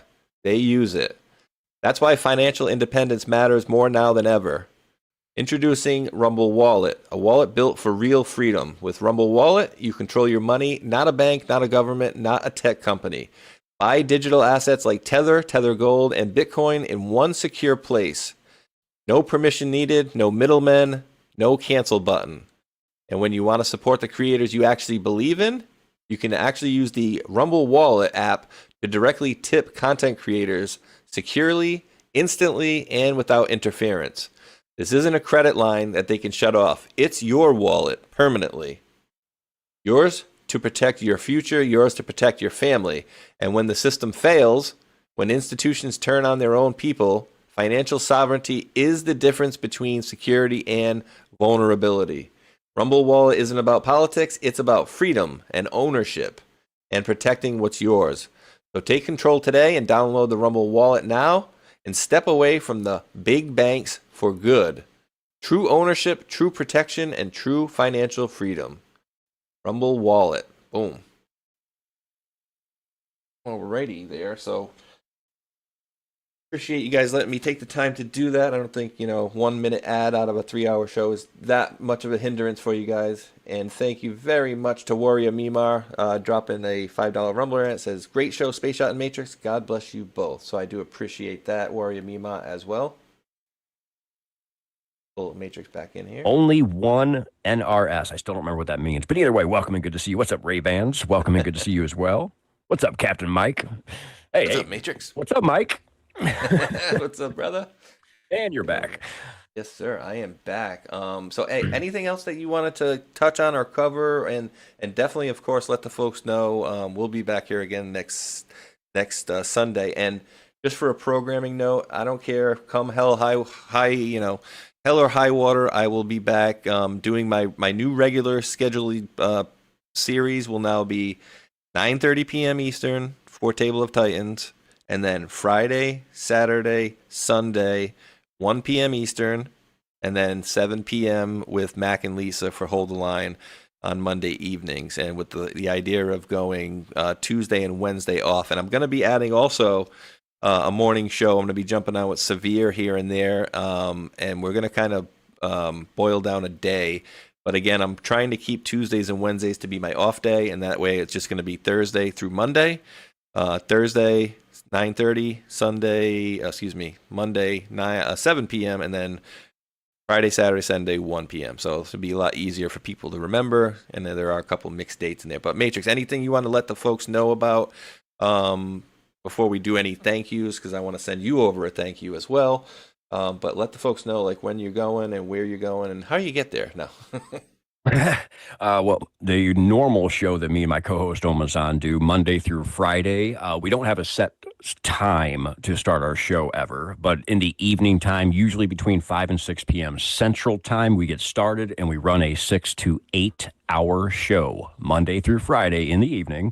And yes, we cover Fox comms mainly. We cover about 4 to 5 Fox shows per night, and we do our best to break them down, find the comms, and give you guys all the different decodes we possibly can each night, which turns out to be about 40 to 50 decodes per show at minimal. So not too bad. And then on the weekends, of course, now on Sundays, you have me and Spaceshot here, and Saturdays is my one current open day that I will be eventually filling up. I'm probably going to be going 7 days a week here fairly soon. Once it gets a little warmer out, I probably will be doing that. But for right now, Saturdays is my one open day on my schedule that for right now I'm using as my actual day off because Fox has been really wearing me out during the week. I won't lie. So, 8-hour streams, of course, bro. yeah, I know. And of course, the amount of comms we're catching just wears me down. So, but yeah, Monday through Friday, that's when the main show happens. And of course, now you'll find us here on Sundays. And of course, you can find me on pretty much all the main sites, but the show itself only runs on Rumble and on pilled.net. Boom. Pull this up here too. And his links, guys, are in the description box on Rumble, on Pilled. DLive doesn't allow us, and I've just not posted on X anymore. I think folks can find YouTube or they can find Rumble or Pilled certainly, but I'm not. While they're playing their games with me, dude, I'm not gonna be contributing to the delinquency of their website. So here's Matrix on X right there, guys. I just dropped that into the Rumble. I'm dropping into the Foxhole here, and I'm just going to thank a few folks over here, and you got some thanks on your side as well. Misinformation gifted the cookie. No message on there, but thank you. And then Sean Joe with a cookie. Sean Joe has been keeping my my waistline nice and fat, so I appreciate that with all the cookies, brother. And then Norwegian Wood with the can says, I get to comment on both Spaceshot and Matrix show at once. Nice. Yep. And then Sean Joe with another cookie. Appreciate that, brother. And thank you, Norwegian Wood. Dog Nuts 10 with the cookie. No message. And, of course, thank you. Filter Dog with the cookie says, I think the jab and frequencies has messed with people's brains. And I think that is a 100% spot-on statement. Absolutely. And dude, remember in the early ons, I don't know if you remember this, but like one of my good buddies there, I think he goes by Anon Chief. He used to go by Oathkeeper, but Anon Chief, I think 614, he did a lot of research early on regarding 5G. And what he came to find out, dude, is that essentially the 5G Huawei, specifically the Huawei towers, or Huawei 5G in general, is what was messing up a lot of people. And wouldn't you know, in Seattle, Washington area, where the first cases in the United States was just up the road from, you guessed it, a Huawei tower that was giving the Huawei 5G. Oh, all those Princess Cruise Lines that had those lockdowns because all of them were catching COVID? You guessed it, Huawei 5G. Italy, who did horribly. India, so all these other countries that had Huawei 5G in them got massacred, essentially, right? And so I think there's a lot more than just that to it. So I think I think they definitely did a lot of bad stuff, dude. Really did. Yeah, I remember all that. Oh. And dude, I'm over here reading. I think I'm reading your side of stuff, dude. Dude, I just went over to. Wait, you just go through all mine? No, well, all right. So just remember, stop at Norwegian Wood, and I'm over here reading your friggin' gold pills, dude. How funny is that? Oh wow! Wait, hold on. Hell no. Did I make sure? I don't know. Make sure I'm on the right one here. Hold on. Let me make sure. Yeah, because that's what Norwegian Wood said. I get to comment on both Spaceshot and Matrix's chat shows at once. That's on my end. Yeah. Or do you write that on your end too? No, I read yours. Holy crap! All right, so you got to start after Norwegian Wood. All right, after Norwegian. So misinformation, Sean Joe, and Norwegian Wood. Thank you guys for the cookie in the can. And then we have Sean Joe. Thank you for that cookie. Dog Nuts. Thank you for that cookie. And yes, Norwegian Wood, you definitely said I get to comment on both Space Shots and Matrix shows, and you got to have both of us read your comment. How about that one? Filter Dog 1, thank you for that cookie, good sir. Says, I think the jab plus frequencies has messed with people's brains. I don't know why. I think I've heard that before. You're right. Sean Joe, thank you for the cookies. Bong Hall, thank you for the 420 gold pills. Trisha E, thank you for the cookie, and says, I never believed anything the mainstream media said about Michael Jackson or... Tozy O'Donnell, Rosie O'Donnell. The truth is coming out, right? See, Michael Jackson, I was too young. I did believe that stuff for a while myself, but I was also, same. I'm only 40 now. So, I mean, Michael Jackson died, 25 years ago? What year did he die? 01? I can't even. Yeah, so say I was too young for all that. So I thought he was a pedophile myself. And then Sean Joe, thank you for the cookie. Judy the Ladybug, thank you for the cookie. Some guy named Spaceshot in my chat gave me a phone. That's weird. Oh, man, thank you, sir. And says, you need a better co-host. Interesting. Love it. Yeah, he died 2009. Oh, 9. Okay. So Still 15, 17. 16, 17 years ago. Isn't That's that interesting? wild. Yeah, interesting, isn't it? What date? June 25th. Okay, so June 25th. This year will be... Oh, wow, that's just before the 250th 250 for the country. And that would be 17 years now. That's another Yeah. very interesting kind of tidbit, right? Like for the people that think maybe he's faking, or maybe even part of this because he wanted to help the kids. Because we know he didn't have a childhood, and that's why he had all the kids come over because he was like a big kid and wanted the kids to have a fun time too. But yeah, it's bad, dude. It's freaking bad. Dude, I can't believe I was freaking reading your freaking gold pill. You know what it was? Oh, you're good. The only reason I noticed is because you had a what is it? You had a thing on there for what was it? The one that you just read from 420 there. Something with your subscription thing was like something squad. Oh, Quantum Squad. Yeah, the Quantum Squad. Yeah, that's what it was. I'm like, I'm like, wait, I don't have a Quantum Squad. I'm like, oh no, I'm on the wrong freaking channel. That's hilarious. That is absolutely hilarious.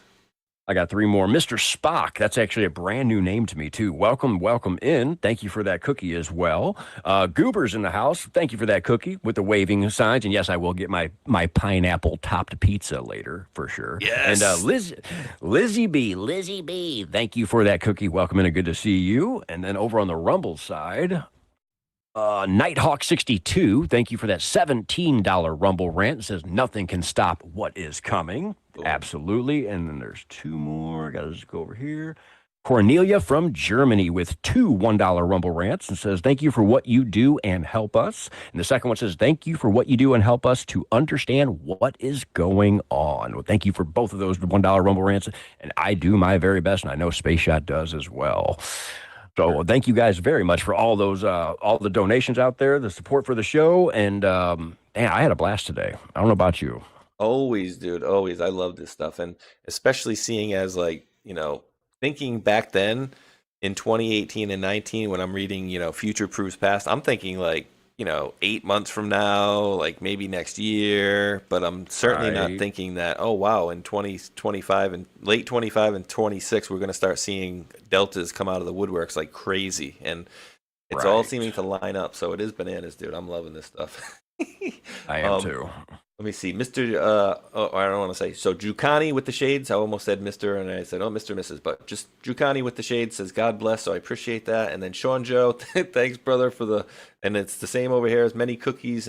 Waistline is furious, but I appreciate it.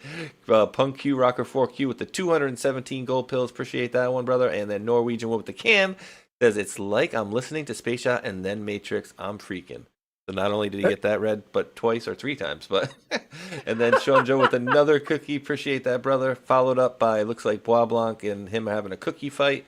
A cookie from Bois Blanc 89. Thank you for that one. Followed by yet another cookie from Sean Joe. Appreciate it, brother. And then our brother Tin Man 1295 with the cookie says, "What up, dudes?" You can check him out as well. I know he's been doing some streaming as well. Tin Man 1295. And then Sean Joe with the cookie. Yum, num, num, nums. Appreciate that, brother. And then followed up by Ohio Kimmy with another cookie. Thank you, Kimmy. And then Okie7 with a can. Appreciate that one, Okie7. Sean Joe again with another cookie. Appreciate that. We need some milk, dude. Every time I say it, but we really do need some milk. Followed by One Thunder with the can, and then Mr. Spock. Appreciate the cookie there, and so thank you, One Thunder and Mr. Spock. And MatrixQdeBreaker with the phone says, "No, you need a better co-host." Love it. And then Tallest Symbol Freedom says with the cookie, says, "Thanks for another great show." So I appreciate that, and I'm releasing those scratch offs, and my link, I guess, got messed up on D Live yesterday, so it wasn't in some of the promotionals, posts saying that we were going live. So let me head over there really quickly. Ding, ding, ding, and thank you to Cockpit Monkey, Patriot Chick, and Pete Answer are the top 3 contributors over there. That was one of the first platforms we went to, Matrix, before even getting on. Before they were kind of making Pilled still. They were basically, our only outlet that we could use, essentially. So really, yeah, we're coming out 25, 24, and counting. And actually, when I was still live on YouTube, I made the account. I remember walking through the warehouse at work saying, "I'm gonna need something to fall back on." And so, ended up, got a pretty decent following over there. We got like 10,000 on Wonderful World Patriots on D Live. So, but then they were playing their games as usual, of course. So. One thing I forgot to mention, actually. Sure. Tomorrow I will be on Above the Rabbit Hole with Mickey and Matt for Q School episode 3. I totally forgot to bring that up. Are you the professor? Dave was number 1, Rambo was 2, and I am number 3. Dude, that's awesome. But not only is Mickey, so if anybody hasn't seen, Mickey is a comedian and local to Joe Rambo, where Joe used to live, and he's brought Mickey on a few times to like red pill him. And I remember like watching the first couple shows and him going, "Man, you guys are just, I don't know, man. I don't know if I can. That's a little too far." Like that type of stuff. And here we are, how many months later, and he's got his own show doing, Q learning and stuff like that. That's bananas, dude. And it's good to watch, So it's interesting. What time's that one going to be on? That's on at my time is going to be at 11 a.m. and it's at noon Eastern. All right, so let me do this. I'm gonna put it in the chat one more time here, just for the folks on the YouTube side of things. Here, I'm only just gonna play a simple outro, like a 15-second thing for that, and basically shut down the stream on YouTube. If you guys want to watch the very touching video I'm going to play, click on that link and then give me a follow as well. So Matrix, just basically hold tight for about 15 seconds and then we'll continue and end the show here. So appreciate you guys hanging over here on YouTube. Always thank the mods as well. And until that next one, which will be tomorrow evening at 7 p.m. with Mac and Lisa for Hold the Line. I think it's episode 195. Appreciate each and every one of you guys for tuning in. And until that next one, everybody else except for YouTube, hang tight. Thumbs up, like, and subscribe. Peace.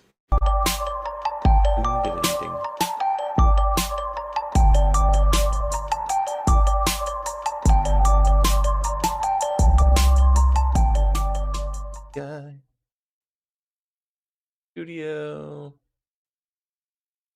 Thanks for watching. For you guys, thank you.